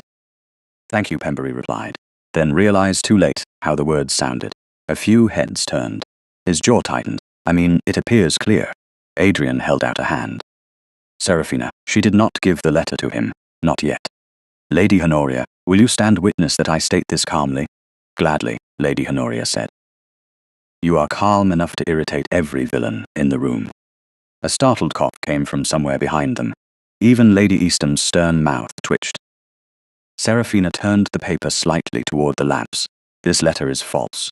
It resembles my hand, but resemblance is not identity. It also carries a scent I associate with another person's stationery." Cecily's head lifted. Too quickly, Adrian saw it. Serafina saw him see it. For one aching instant, they were joined not by forgiveness, but by recognition. Pembury reached for the paper. "I have no intentions of having it perfumed into innocence." Adrian stepped between them then, not touching Serafina, but making Pembury stop by the fact of his rank. "You will not snatch at my wife, my wife." The words moved through the room with force. Serafina felt them, but they did not heal what had happened. A claim was not trust, not yet. "The letter will go to a solicitor," Adrian said. "Tonight," Pembury bowed with false ease, "as your grace wishes. I only hope the inquiry brings peace rather than further distress." "It will bring truth," Serafina said. "Distress may choose its own host." Cecily stepped forward, pale but composed. "Surely we needn't continue this before the guests." "Serafina, I'm so sorry. It must be dreadful to have old family matters exposed." "It is." Serafina turned to her. "Almost as dreadful as watching someone pretend sorrow while waiting to be applauded for it." Cecily's face hardened for less than a heartbeat. Then hurt returned, beautiful and useless. "I don't understand why you would say that." "No," Serafina said. "I imagine you hoped I would say much less." Adrian looked from Cecily to the letter, and a new understanding darkened his face. Too late for the second he had hesitated. Not too late for the truth. Lady Marcham finally found her voice, and invited everyone to tea, as though tea had ever repaired a public accusation. The room broke into clusters, each one whispering behind lowered lashes and bright china. Serafina handed the letter to Lady Honoria, not Adrian. He noticed. Pain flickered across his face. She took one step away. He followed only with his eyes. "Serafina," he said softly. She paused. "I should have known." "Yes," she said. Nothing in her voice was cruel. That made it worse. He removed a clean handkerchief from his coat, perhaps because her fingers still held a trace of lavender-scented paper, perhaps because offering something was easier than bearing the fact that he had failed to offer belief quickly enough. She looked at the white linen in his hand, then she took it, folded it once, and placed it back against his palm. "Keep it, Your Grace. You may need it for your conscience." Around them, conversation continued too loudly. Cecily turned aside near the pianoforte, her reticule open just long enough for Adrian to glimpse a small silver flask tucked inside, engraved with violets and carrying, when she closed it, the faintest breath of lavender. Serafina saw his eyes sharpen. She did not ask what he had noticed. She had given him a task once, find witnesses, not excuses. Now he had another, believe faster than pride. She moved toward Lady Honoria, who already held the forged letter as though it were a snake asleep on paper. Behind her, Adrian stood alone in the charitable glow of Lady Marcham's music room, surrounded by society, rank, and the ruin of a single second. Adrian came to Bath in rain, which seemed appropriate, though Serafina refused to grant the weather the dignity of symbolism. It was only rain, thin and persistent, silvering the pavement outside Lady Honoria's house, and making the horses stamp in irritation, while the groom held the carriage door. She watched from the parlour window as His Grace Adrian St. Ormond, Duke of Whitmore, stepped down without haste. He wore a dark travelling coat and no hat, and for one foolish instant she noticed that the rain had touched his hair before she noticed the leather case in his hand. Evidence, then. Not merely apology. That was better. It was also worse, because evidence had a way of arriving, after the heart had already learned the shape of doubt. Lady Honoria stood beside the tea table, arranging cups with the severity of a general placing troops. You may still refuse to receive him. No, Seraphina said. If he has found something, I must hear it. And if he has come to bleed regret all over my carpet, then you may charge him for the cleaning. Lady Honoria's mouth moved almost into a smile. The maid opened the parlour door a moment later and announced him. Adrian entered, bringing the cold air with him for one breath, before the door closed behind him. He bowed first to Lady Honoria and then to Seraphina, not claiming the room, not claiming her, not even attempting the familiarity that marriage would have permitted a better man. Lady Honoria. Your Grace. Seraphina inclined her head. Your Grace. The formality struck between them and remained standing. He accepted it. That at least was new. Lady Honoria gestured to a chair opposite Seraphina, near enough for conversation and far enough for propriety. Sit down, Duke. I dislike towering men in small parlours. They make the furniture look accused. Adrian obeyed. He placed the leather case on his knee, but did not open it at once. His right hand was nearly healed, though a strip of linen still marked the place where Crystal had reminded him too late that control was not the same as strength. Seraphina did not look at it twice. He saw that she did not. I found proof that Lady Cecily uses lavender ink, he said. No preamble, no plea. A small silver flask was in her reticule last night. I had already discovered a note in her hand at Helmsley Park, linking Lord Pembury to altered accounts. Lady Honoria took her seat slowly. That is useful. There is more. Adrian opened the case and withdrew 2 papers.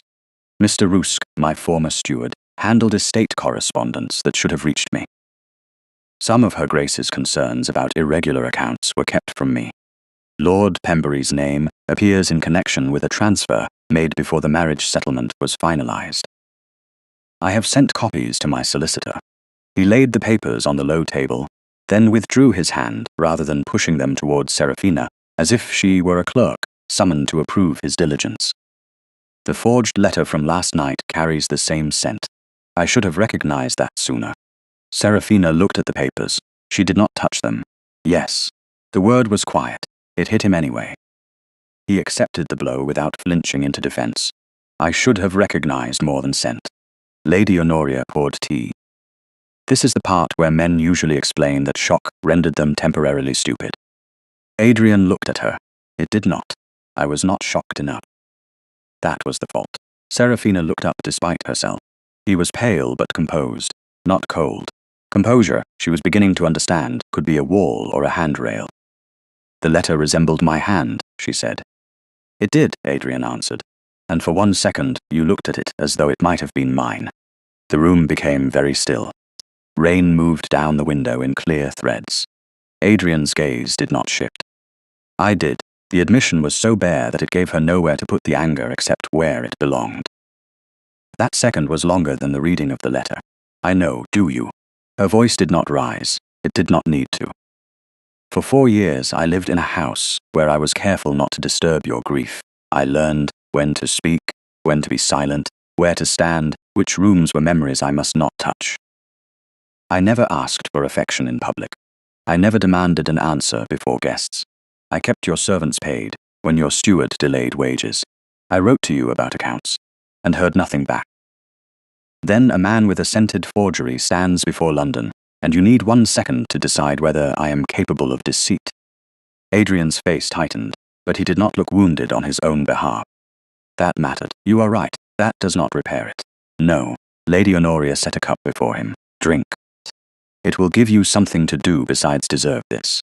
Adrian almost smiled, but the expression vanished before it became self-pity. At Helmsley Park, Mrs.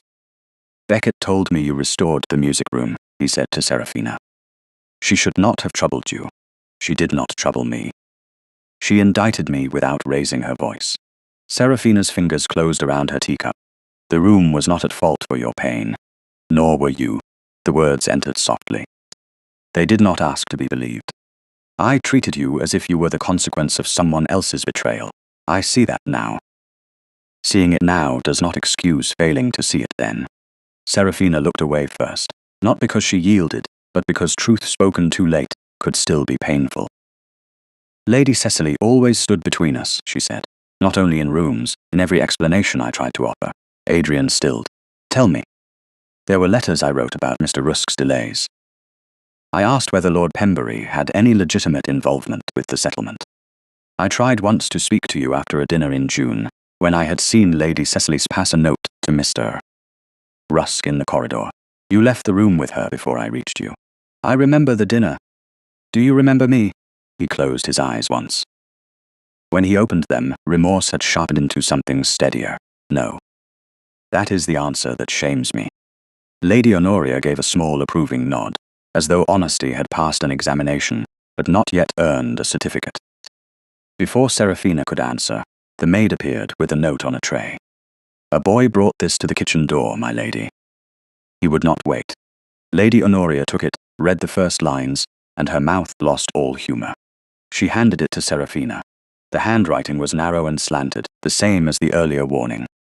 Seraphina read aloud, because secrecy had become the enemy.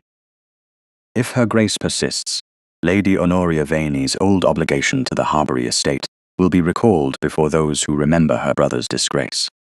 Withdraw the forged letter claim and the matter sleeps. Continue, and even Bath will learn that respectable widows may shelter fraud. Lady Honoria sighed. How tiresome. I am too old to be blackmailed by men who cannot write gracefully, Adrian stood. I can silence Pembury. Seraphina looked up quickly. How? By rank, by solicitor, by refusing him entry anywhere my influence reaches, by making it known that any man repeating his accusations will answer to me. That is power, Seraphina said. It is not yet justice. It may protect you while justice is gathered. It may also make it appear that the Duke has frightened people into silence, because his wife cannot bear examination. Adrian stopped. The old version of him would have answered too quickly. This one listened, and the listening hurt more than command. What do you ask of me? He said. Seraphina rose and moved to the small writing table where Lady Honoria kept the forged letter, Mr. Alden's ledger fragment, and now Pembury's threat. She touched none of them. Find witnesses. Not excuses. Not men who will say what you wish because you are a duke. Witnesses who saw money move, papers disappear, seals removed. Find Rusk. Find whoever carried messages between Pembury and Cecily. Let the truth stand without needing your title to hold it upright. Adrian bowed his head once. I will. And do not stand before me unless I ask it. His eyes lifted to hers. May I stand beside you? The question was plain. It held no demand.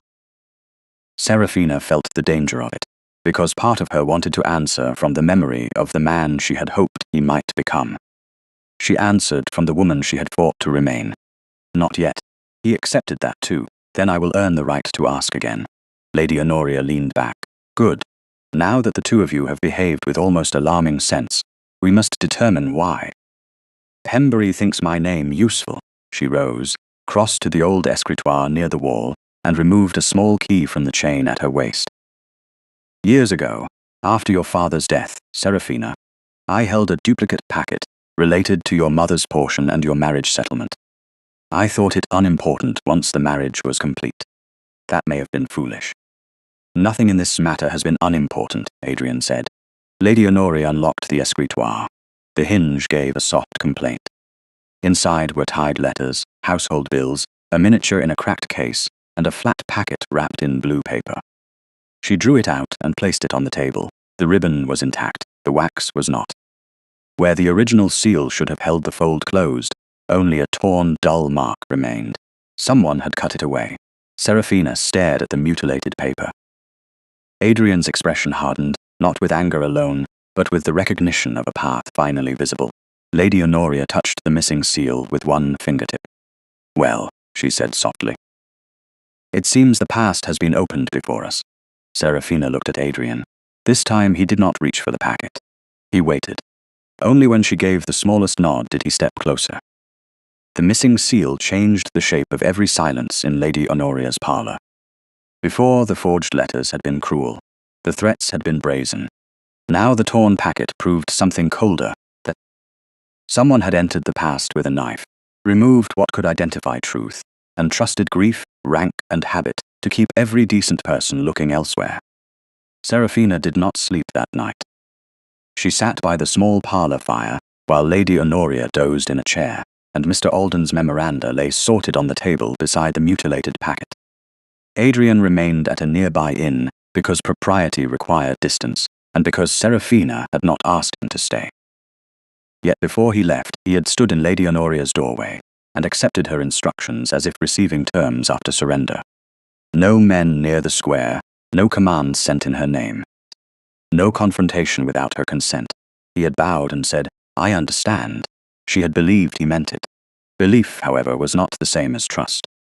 Trust had to enter a room where danger waited and not take over merely because it was afraid. By morning, Seraphina knew what must be done. "Lord Pembury believes we have a copy of the settlement," she said over breakfast. "Then we shall let him believe we have found it." Lady Honoria buttered toast with alarming calm. "My dear, that is either strategy or lunacy. Fortunately, I have always found the two useful in combination." Mr. Alden arrived before noon, pale from lack of sleep, but steady enough to take notes. Adrian came half an hour later with his solicitor, Mr. Bellamy, a dry, narrow man whose respect for facts seemed greater than his respect for dukes. That recommended him to Seraphina at once. They gathered in Lady Honoria's parlour, where the curtains were half drawn against the watery light, and the tea tray sat untouched. "Lord Pembury's messenger watches the mews," Mr. Alden said. "He will carry any careless sentence straight back to his master." "Then he shall hear one," Seraphina replied. She looked at Adrian. "This must be mine to begin." His eyes held hers. The old Adrian would have objected. The new one did not look comfortable, but comfort was not the test. "Tell me where you want me," he said. "Behind the study door with Mr. Bellamy and Mr. Alden. It stands near enough for you to hear. You will not enter unless I ring the small bell once. And if he threatens you?" Lady Honoria's brows lifted. "She has been threatened by professionals and amateurs all week, Duke. Try not to look so astonished." Adrian's mouth tightened, but he gave Seraphina the answer she had asked of him. "I will wait for the bell. Not for your temper. For the bell." Those 3 words cost him something. She saw it, and because she saw it, she did not soften the plan. The bait was laid before luncheon. Lady Honoria's maid was sent to order ribbon and allowed, with excellent clumsiness, to mention that Her Grace had discovered a duplicate settlement copy hidden in an old blue packet. By 4 o'clock, a note arrived from Lord Pembury asking to call on a matter of urgent delicacy. Lady Honoria read it aloud and smiled. A rat with manners is still a rat. Pembury came at 5, dressed with the care of a man who expected to leave victorious. He entered the parlour and bowed first to Lady Honoria, then to Seraphina, with just enough deference to make insult difficult to name. "Your Grace, Lady Honoria. I regret disturbing your quiet." "No, you don't," Lady Honoria said. "But do sit down." His smile faltered, then recovered. "I shall stand. My errand is brief." Seraphina sat near the writing table, the blue packet visible at her elbow but not open. Her hands rested loosely in her lap. She knew Adrian stood beyond the study door. She knew every instinct in him would strain toward the room. For once, his silence was not neglect. It was obedience. "You have been misled," Pembury said. "By whom?" Seraphina asked. "By Alden, perhaps. By your aunt's memory. By grief. Old papers can confuse even careful women. Can they? Indeed. I came to spare you embarrassment before matters grow public." "How considerate." He glanced toward the packet. "Whatever you believe you have found will not help you. The settlement was mishandled by your father. His Grace was deceived. If you persist, the world will ask why a bride said nothing. The world may ask. I shall answer." Pembury's eyes narrowed. "With what? A torn packet and a clerk's nerves. His Grace may indulge you now because regret makes men theatrical, but he will tire of defending a woman whose family cost him money and dignity." Seraphina felt the words strike where they were aimed. They did not move her. "You speak often of His Grace's dignity. How much did you expect to gain from protecting it?" "Careful. I am." She touched the blue packet. "That is why I made copies before sending the original to a solicitor." Pembury went still. It was beautiful, that stillness. Not because it was fear alone, but because it was calculation interrupted. "There is no original that can assist you. You seem certain because I know what was in it." Lady Honoria's cup stopped halfway to her mouth. Seraphina did not look toward the study door. She did not ring. Pembury noticed nothing except his own need to regain ground. "Your aunt held an irrelevant packet," he said quickly. "A sentimental duplicate. A seal proves nothing. Then why remove it?" The room tightened. Pembury's face changed. "I beg your pardon." The seal was cut away. "If it proved nothing, why take it? You assume I know. I assume you came here because you fear what we know." He stepped closer to the table, not near enough to touch her. Near enough to remind her that men like him trusted height, anger, and a woman's reputation to do half their work. "You are playing a dangerous game, Your Grace. Lady Cecily has already suffered enough from this unpleasantness. She needed assistance, yes. Her father left debts that would have destroyed her prospects. I arranged certain temporary matters. That is not villainy, it is survival." Seraphina's heart gave one hard beat. Cecily needed money. Pembury needed access. The shape was there now. "Temporary matters," she repeated. "Forged letters. Altered accounts. A missing seal. Do not be naive, Whitmore. Wealth could absorb inconvenience. Your father was dead. Cecily had no protector. I corrected an imbalance. By making me the lie. By making you useful." The words landed cleanly. Lady Honoria's face went white with anger, but she did not speak. Behind the study door there was no sound. Adrian waited. He was doing exactly what she had asked. The realization nearly shook her more than Pembury's confession. Seraphina reached for the small silver bell on the table. Pembury saw the movement too late. One clear note rang through the parlor. The study door opened at once. Adrian entered with Mr. Bellamy and Mr. Alden behind him. He did not stride to Seraphina's side as if rescuing a fainting woman. He stopped where they had agreed he would stop, between Pembury and the door, leaving Seraphina seated with the packet before her and the victory in her own hands. "Lord Pembury, Mr. Bellamy said, already writing. "You have made several statements of interest." Pembury turned an ugly shade of grey. "This is entrapment." Lady Honoria set down her cup. "It is conversation." "You were simply more honest than usual." Adrian looked at Pembury with a coldness so controlled it did not need volume. "You will remain available to my solicitor. Your Grace, surely you don't intend to credit the word of frightened ladies and a resentful clerk." Adrian's gaze did not move. "I intend to credit my wife." The sentence entered the room without ornament. Seraphina looked down at her hands, because if she looked at him too long, she might forget that one true sentence could not erase every false silence that had come before. "Mr. Bellamy gathered the blue packet and his notes. Mr. Alden confirmed what he had heard. Pembury sputtered, retreated into rank, then found rank a poor shelter against a duke who had finally decided not to use it wrongly. Within minutes, he was gone, under strict instruction to appear at Mr. Bellamy's chambers in London. Only after the door closed did Seraphina realize she had nicked one finger on the old packet's torn edge. A tight-eye bead of red marked the skin. Adrian saw it. He moved one step, then stopped. "May I?" he asked. Such a small question. Such a large difference. Seraphina held out her hand. He took a clean handkerchief and wrapped the cut with a care so restrained it made the air unsteady. His fingers did not linger. His eyes did. "You waited," she said. "You told me to. That has not always stopped you." "No," his voice lowered. "It will now." Lady Honoria, who was pretending not to watch and failing with dignity, cleared her throat. "Before the two of you become sensible enough to alarm me, there is one more matter." She held up the outer envelope of a newly delivered card. "Lady Cecily invites Her Grace to Whitmore House for a private gathering of concerned friends." Seraphina looked at the elegant hand, the careful seal, the arrogance of choosing her husband's house as a battlefield. Adrian did not reach for the card. He waited until she offered it. This time she did. Inside, Cecily had written only one line beneath the formal invitation. "If truth is on your side, Your Grace, bring it home." Seraphina folded the card. The next room seemed very quiet. "Then," she said, "we shall." Whitmore House looked different when Seraphina returned to it by choice.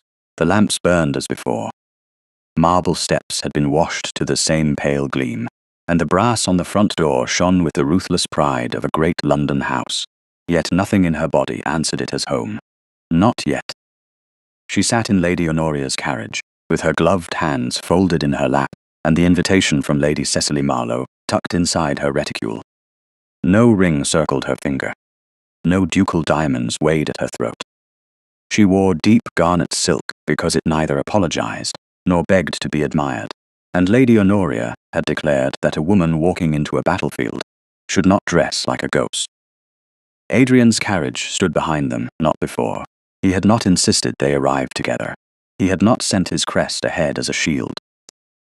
He had merely written that the house would receive her according to her rank, that the witnesses she had approved would be present, and that no door would close behind her unless she wished it closed. That last line had sat with her all afternoon, not because it healed everything, because it understood the wound. "You may still turn the carriage around," Lady Honoria said. "That would be unwise." "I didn't ask whether it was wise. I asked whether you may." Serafina looked toward the front steps, Mrs. Vale stood inside the open doorway with Havers behind her and 2 footmen placed at formal attention. "I may," Serafina said, "and I will not." Lady Honoria nodded. "Then let them remember the difference." The footman opened the carriage door.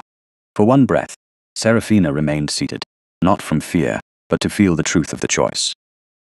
She had left this house in silence after placing her wedding ring beside a wineglass. She returned without that ring, and without any promise that she would stay when the night ended. The thought steadied her. She stepped down. Mrs. Vale curtsied deeply, not with theatrical sorrow, but with the full respect due to the Duchess of Whitmore. "Your Grace." "Welcome home." The word struck too near the heart. Serafina did not let it show. "Thank you, Mrs. Vale." Havers bowed. "Your Grace." "The blue drawing-room has been prepared as His Grace instructed. Lady Eastham, Lady Marcham, Mr. Bellamy, Mr. Alden, and Lord Pembury have arrived. Lady Cicely is expected shortly. And His Grace? In the library, Your Grace." He wished to know when you had entered before presenting himself. Lady Honoria's brows rose. Miracles multiply. A duke waiting to be summoned. Serafina removed her gloves 1 finger at a time, then handed them to the maid without looking at her bare left hand. "Please inform His Grace that I have arrived." She had expected the hall to feel hostile. Instead, the senior servants stood in a line along the passage, their eyes lowered, their faces composed with the strain of feeling more than service permitted. Serafina saw the 2nd footman, whose sister's wages she had once advanced. She saw the parlour maid she had spared after the broken saucer.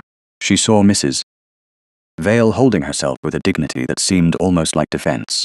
None spoke beyond what duty allowed. All of them remembered. For the first time, Serafina understood that invisibility had not been absolute.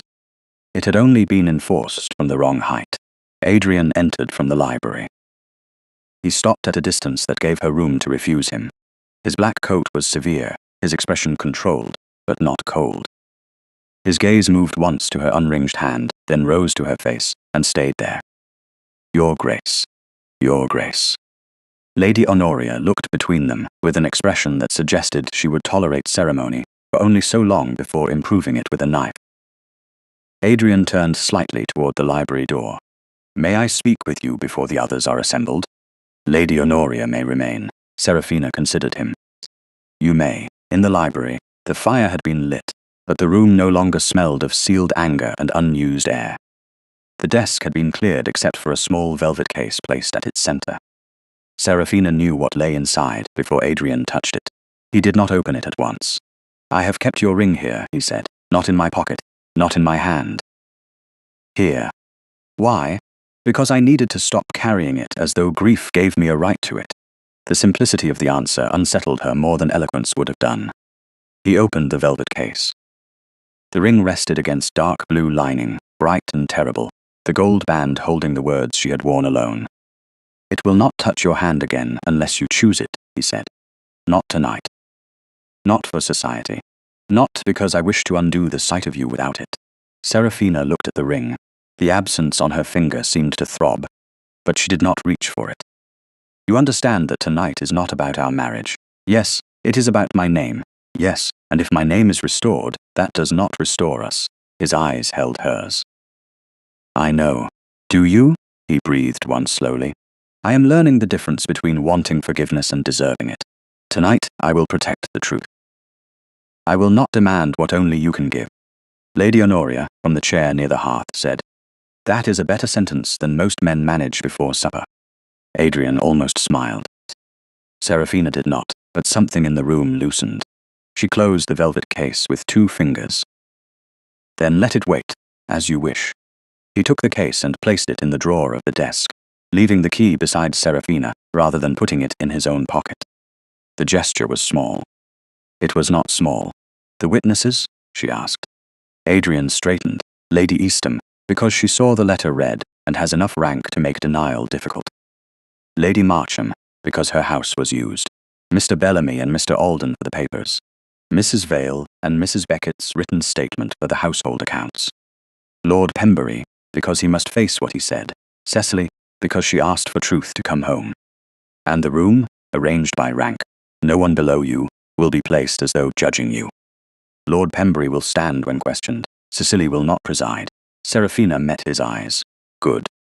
Havers appeared at the door. Lady Cecily Marlowe has arrived, Your Grace. Adrian did not look away from Serafina. Are you ready? She thought of the dining room, the wine glass, the public silence that had once tried to swallow her.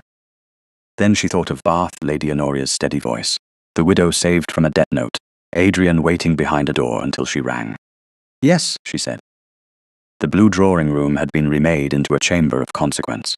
Chairs stood in careful order, not theatrical, not crowded, but impossible to mistake. Lady Eastham sat near the fire like an old queen who had not been consulted enough in life and intended to correct the omission. Lady Marcham looked pale and over-jewelled. Mr. Bellamy stood beside a small writing table with documents arranged in a locked portfolio. Mr. Alden waited near him, nervous but resolute. Lord Pembury stood by the far window, his face composed in the strained manner of a man who had discovered too late that charm did not purchase every exit. When Serafina entered, every person rose. Not halfway, not reluctantly, fully. Lady Eastham inclined her head first. Your Grace, the others followed. The sound of her title moved through the room, one voice after another, until it no longer felt like decoration. It felt like a restoration beginning. Adrian remained at her side, not ahead of her. He did not touch her arm. That restraint was more intimate than possession. The door opened again. Cecily entered in pearl grey satin, the shade pale enough to suggest bridal innocence while avoiding the vulgarity of white. A narrow locket hung at her throat, set with seed pearls and a tiny clasp. Serafina's eyes went to it. So did Adrian's. Cecily noticed neither, or pretended not to. She smiled as though the room had been arranged for her comfort and Serafina's correction. Your Grace, she said to Adrian, then turned to Serafina. And Your Grace, how courageous of you to come without your ring. Serafina did not look down at her hand. Courage has little to do with jewellery, Lady Cecily. Lady Eastham made another approving sound. Cecily's smile sharpened. I only meant that symbols matter. Society understands them. Society is often slow, Lady Honoria said, but even society can be taught. Adrian moved to the mantel and addressed the room. This gathering exists for one purpose. Accusations were made against Her Grace before witnesses. Tonight, evidence will be answered before witnesses. No person present is here to indulge gossip. If anyone cannot observe that distinction, that person may leave now. No one moved. Lord Pembury looked towards Cecily. Cecily did not look back. Her hand rose to the locket at her throat, briefly, protectively. Serafina saw the movement and felt the trap, the truth, and the past gather in one small glittering object. Cecily lowered her hand and gave a soft laugh. How solemn you've made this, Your Grace. One might think the Duchess had come to trial. Serafina stepped into the center of the room. No, she said. I have come to end one. Cecily's eyes flashed, then softened with dangerous skill. Have you? I wondered whether you came without a ring, because you know you've already lost. Cecily's question entered the room like perfume poured over smoke. For a moment no one answered it. Lady Eastham's fan stopped moving. Lord Pembury looked toward the door, as though calculating the distance to escape. Adrian stood beside the mantel, his face still, his eyes not on Cecily but on Serafina, waiting for her to decide whether the first blow deserved a reply. It did not. Serafina turned instead to Mr. Bellamy. Please begin with the settlement record. The solicitor opened his portfolio with dry precision. Paper made a small, orderly sound in the silence. The record before me is a copy retained by the late Lord Vane's office, confirmed against entries supplied by Mr. Alden, formerly clerk to that office, and supported by household memoranda obtained from Helmsley Park. It establishes that the funds assigned to Her Grace's marriage portion were present before the wedding. Lady Marcham's lips parted. Present, Mr. Bellamy said, as if he had no patience for emotional interpretations of numbers.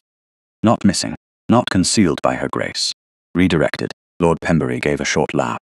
A convenient word. Money travels through many hands before a marriage settlement is complete. Seraphina looked at him. Then you will have no objection to hearing whose hands. His laugh faded. Mr. Bellamy continued. 3 days before the final papers were delivered to His Grace's representatives, a memorandum introduced by Lord Pembury requested temporary redirection of certain sums through an intermediary. Account. The signature attached to Lord Vane's approval is inconsistent with his verified hand. Mr. Alden noticed the inconsistency at the time, but lacked rank and authority to challenge it. Mr. Alden, pale but steady, bowed his head. That is true. Cecily lifted one gloved hand to her throat. The seed-pearl locket shifted against the pale satin. This is tedious, surely. No one disputes that clerks make errors. 4 is not an error, Lady Honoria said. It is ambition with ink. Cecily's gaze flicked toward her. How severe you are, Lady Honoria. Age is useful that way. Adrian stepped forward only enough to bring the room's attention back to him. Mr. Bellamy. The letter read at Lady Marcham's music-hale. The solicitor lifted another paper. The letter Lord Pembury produced before witnesses, allegedly written by Her Grace before her marriage, has been examined against known samples. It imitates Her Grace's hand, but combines several habits belonging to Lord Vane's writing. It is a studied imitation, not an authentic letter. Pembury's face hardened. A solicitor in the Duke's employ would naturally say so. Then perhaps, Lady Eastham said from near the fire, you should have chosen a poorer forgery.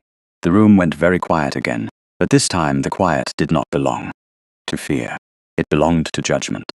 Seraphina felt it move beneath her feet, the first change in a floor that had once tilted against her.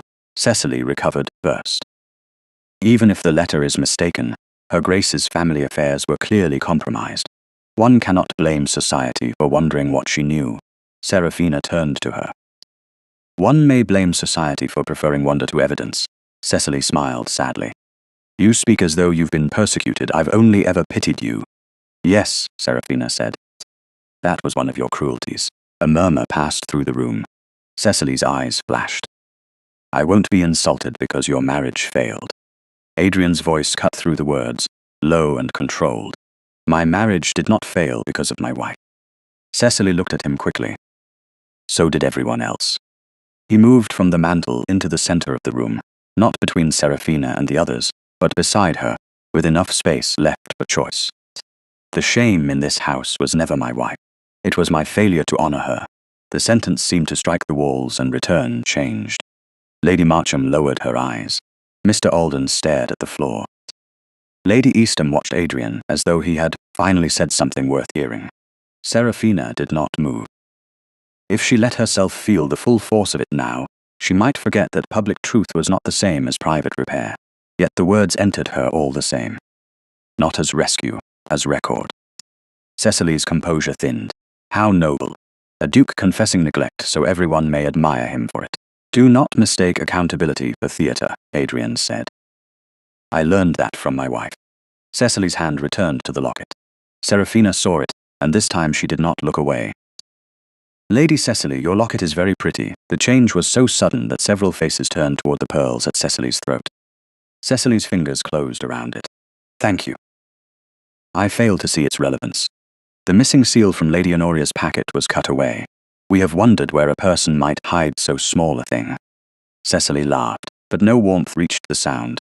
Do you accuse me of wearing evidence like jewelry? No, Seraphina said.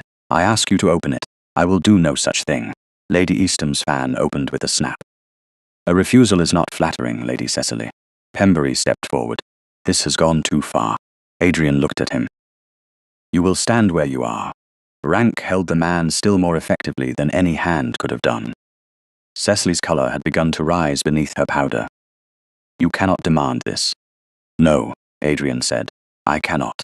But Mr. Bellamy can state that your refusal will be noted before witnesses, and Lady Eastham can decide whether a lady who refuses a simple answer should remain under her patronage." Lady Eastham smiled without kindness. "I am already deciding." Cecily looked from face to face, and found no softness strong enough to shelter her. At last, with fingers that shook despite her effort, she unclasped the locket. It opened with a tiny click. Something dull red-brown rested inside, folded against a curl of pale silk. Mr. Bellamy stepped forward at Adrian's nod, and took it with a small pair of tweezers from his case. He unfolded the piece carefully.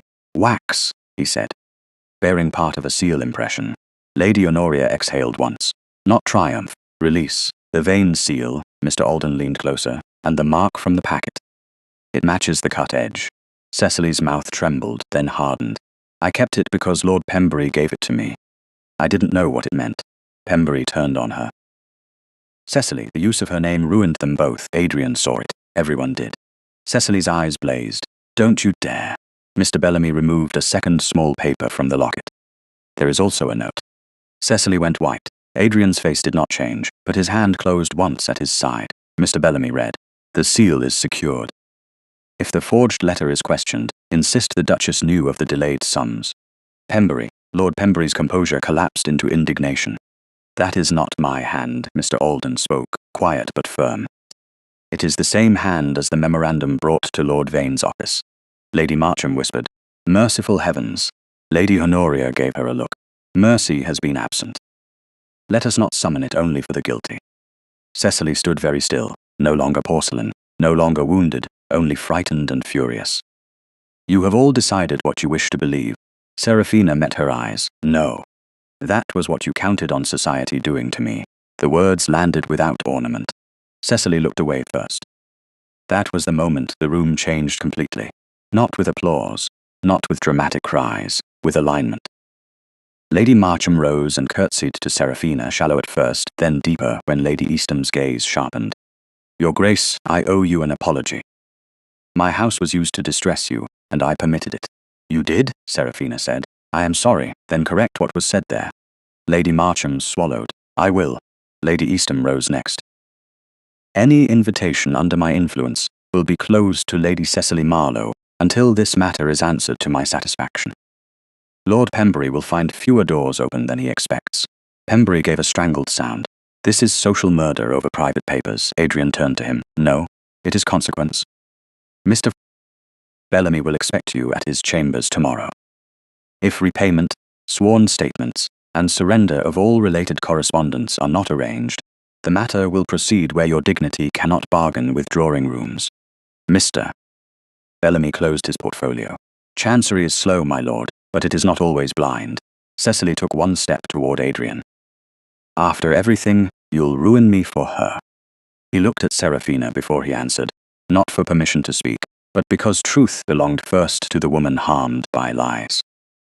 "I am not ruining you. I am refusing to let you survive by ruining my wife." Seraphina felt the title wife move through her differently this time. It did not claim, it acknowledged. Cecily's eyes filled at last, but the tears had arrived too late to govern the room. Havers opened the door at Adrian's signal. "Lady Cecily's carriage," Adrian said, "and Lord Pembury's." Separately. No one argued. Cecily passed Seraphina with her chin raised, but she did not speak. Pembury tried once more to bow as though leaving by choice. Lady Eastham did not look at him, which was perhaps the sharpest punishment London could deliver in a single evening. When the door closed behind them, the room remained silent. It was not the silence that had followed Seraphina's public dismissal. That silence had fed on her pain. This one made room for her to breathe. Lady Marcham approached again, more humble now. "Your Grace, I will write tonight to every person present at the music hall. You will state that the letter was false." "Yes." "And that I requested examination before witnesses." "Yes." Seraphina nodded. "Then do so." One by one, the witnesses withdrew, leaving behind corrected titles, lowered eyes, and the faint smell of extinguished scandal. Lady Honoria kissed Seraphina's cheek in the hall and said she would wait in the carriage, because even warriors deserved a private battlefield after victory. At last, only Serafina and Adrian remained in the blue drawing room. The velvet case lay on a side table, where it had been placed before the gathering began. Adrian did not move toward it. "You may still leave," he said. "I know if you do the correction stands, the settlement will be amended for your independence. Your name will be protected. Not as my mercy, as your due." Serafina looked at the case, then at the man who had once told her she could go, because pride had cornered him, and now told her the same, because honor had finally taught him how to open a door. "And if I stay?" His voice roughened, though it stayed low. "Then I will spend my life learning how not to make you regret it." She crossed to the table and opened the velvet case. The ring waited in the dark lining, unchanged and impossible. She did not touch it yet. "What would it mean?" she asked softly. "If I wore it now?" Adrian stood very still. "Only what you choose it to mean." That answer at last was worthy of silence. Serafina did not put the ring on that night. She closed the velvet case with care, placed her palm upon it for one quiet second, and told Adrian she needed time for the question to become an answer. He bowed his head and did not argue. That was the first evening in their marriage, when restraint felt less like distance and more like respect. 3 weeks later, a ducal carriage brought her to Helmsley Park, beneath a pale Yorkshire sky, but it was not the same journey she had once taken, as a bride trained for duty and silence. This time, Lady Honorius travelled beside her for the first half of the road, inspected Adrian's written invitation as though it were a treaty between nations, and only then agreed to stop at an inn 10 miles from the estate to visit an old friend and leave Serafina to complete the final distance alone. "Independence," Lady Honorius said, while adjusting her gloves, "doesn't mean never trusting anyone. It means knowing you may leave if trust is betrayed." Serafina held her aunt's hand. "I know, good. And if he becomes foolish again, write to me before supper." "Aunt, what?" "I believe in romance. I simply prefer it supervised by good sense." Serafina laughed then, softly and fully, and the sound surprised her. It stayed with her after the carriage moved on, warming the small space between her ribs where fear had lived for too long. When Helmsley Park appeared across the open sweep of land, she did not flinch from it. The great stone house stood stern and grey, yet its windows caught the afternoon light, as if something inside had been permitted to wake. No banner flew, no grand display had been arranged. Adrian had known better. Instead, the drive had been swept clean, the front door stood open, and the servants waited not in spectacle but in order. Mrs. Beckett stood at the head of them, her keys at her waist, her face composed until Serafina stepped from the carriage. Then the housekeeper's eyes brightened. "Your Grace," she said, curtsying deeply. "Welcome to Helmsley Park. Not welcome back, welcome." Serafina understood the kindness of that choice. It did not pretend the past had been simple. It offered a beginning without lying about the road. "Thank you, Mrs. Beckett." Her gaze moved along the line. The footman bowed.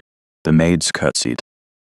The old gardener stood near the side entrance, with his cap in his hands, though he had no duty indoors. These were not the startled servants of a house-guarding scandal.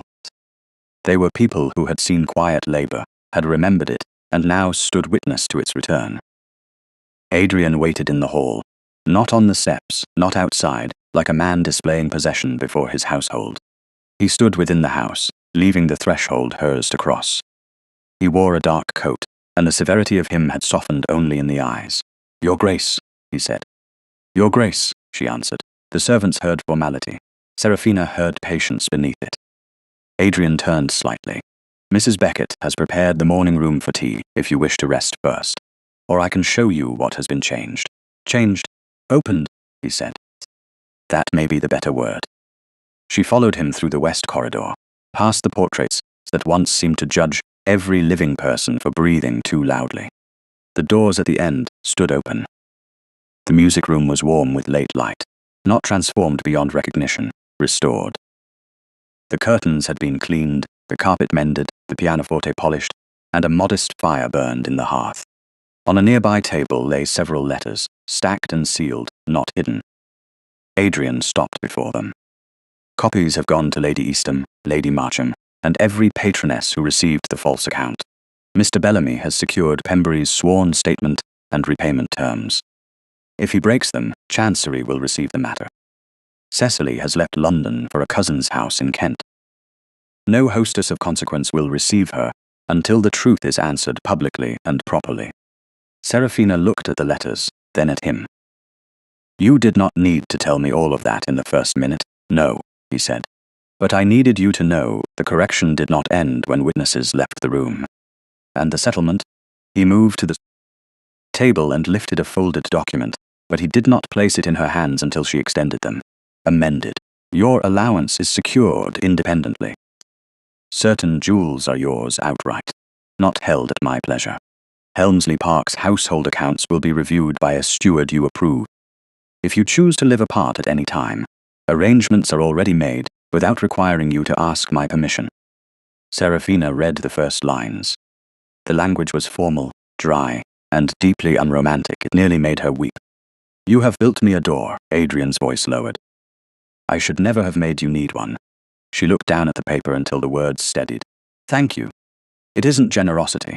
No, she said. That is why I can thank you. A faint movement crossed his face, not pain exactly, but humility accepting its place. He turned toward the pianoforte. There is one more thing. On the music stand lay the sheet she had marked months ago, for the day this house is no longer grieving. Beside it rested a small velvet case. Serafina looked at it for a long moment before Adrian spoke. I had the ring returned to the goldsmith. Her breath caught, not in fear but in uncertainty. Changed, only inside. The first engraving remains. I would not erase what you endured. He opened the case and lifted the ring between his fingers, holding it so she could see without offering it too soon. There are new words beneath the old. She took the ring from him. Her hand was steady. Inside the narrow band, beneath the sentence she had once worn alone, another had been engraved in fine script. With honor and with love, if freely chosen. The room blurred for half a second. She blinked once, and the world returned. You added if freely chosen. Yes. Why? Because love that cannot be refused is only another form of pride. Serafina closed her fingers around the ring. For 4 years, she had thought love would have to arrive as proof, apology, or rescue. Now it stood before her as a man who had learned to wait. That did not undo the lonely dinners, the unanswered letters, the second of doubt. It did not make pain romantic, simply because repentance had followed it. But it made a future possible without requiring her to pretend the past had not happened. She walked to the pianoforte and set the ring on the polished wood. When I opened this room, I thought I was doing it for the house. Adrian stood a few feet away. You were. Perhaps. She touched the edge of the sheet music. But I think I was also making a place for the sound of something honest. Grief, if that was all there could be. Silence, if silence was all anyone would allow. I did not know joy might someday need it. He did not answer quickly. May I hear it? The question was careful. No command, no expectation. Serafina sat on the bench and rested her fingers on the keys. The first note sounded uncertain, then the second followed with more courage. The melody was simple, almost plain, but the room received it like water after drought. Adrian remained standing until she glanced toward the empty place beside her. Only then did he come closer. He did not sit until she moved slightly, making room. They played no duet. He did not touch the keys. He simply sat beside her while the music filled the room that had once been locked around old pain. When the final note faded, the silence that followed was unlike any silence they had shared before. It did not accuse. It did not hide. It breathed. Serafina picked up the ring. Adrian turned toward her, but his hand stayed still. Serafina, he said quietly, you don't have to decide today. No. You don't have to decide because I've brought you here. I know. You don't have to decide because I love you. The words were almost too soft, and because they were not used as pressure, they became bearable. She looked at him then, truly looked, at the controlled man who had learned to confess. The duke who had used rank to correct what rank had helped injure. The husband who had finally understood that to stand beside her, he must first stop standing over her. I am not returning to the old marriage, she said. Neither am I. I will not be quiet to make you comfortable. I don't want comfort purchased that way. And if I wear this, it means I choose this day. It doesn't mean you own tomorrow without earning it. His eyes warmed with something deeper than relief. "Then I will earn tomorrow when it comes." Serafina held out her left hand. Adrian did not move. For one suspended second, the gesture remained hers alone. Then she gave the smallest nod. He took the ring and slid it onto her finger, with a care that made no claim beyond the present. The gold settled into place, familiar and entirely changed. Outside the room, somewhere in the hall, Mrs. Beckett must have heard the music stop, because footsteps approached and then discreetly retreated. The house was learning too. Serafina looked at the ring, then at the open doors, the mended carpet, the sheet music, the man beside her. Helmsley Park no longer felt like a monument to someone else's sorrow. It felt unfinished in the best sense, a home not yet perfected, but willing to be made honest. She turned back to the keys and began the melody again. This time, Adrian sat beside her without grief. Between them, and the first notes moved through the music room, not for a house still mourning what it had lost, but for a home that had finally learned to see her.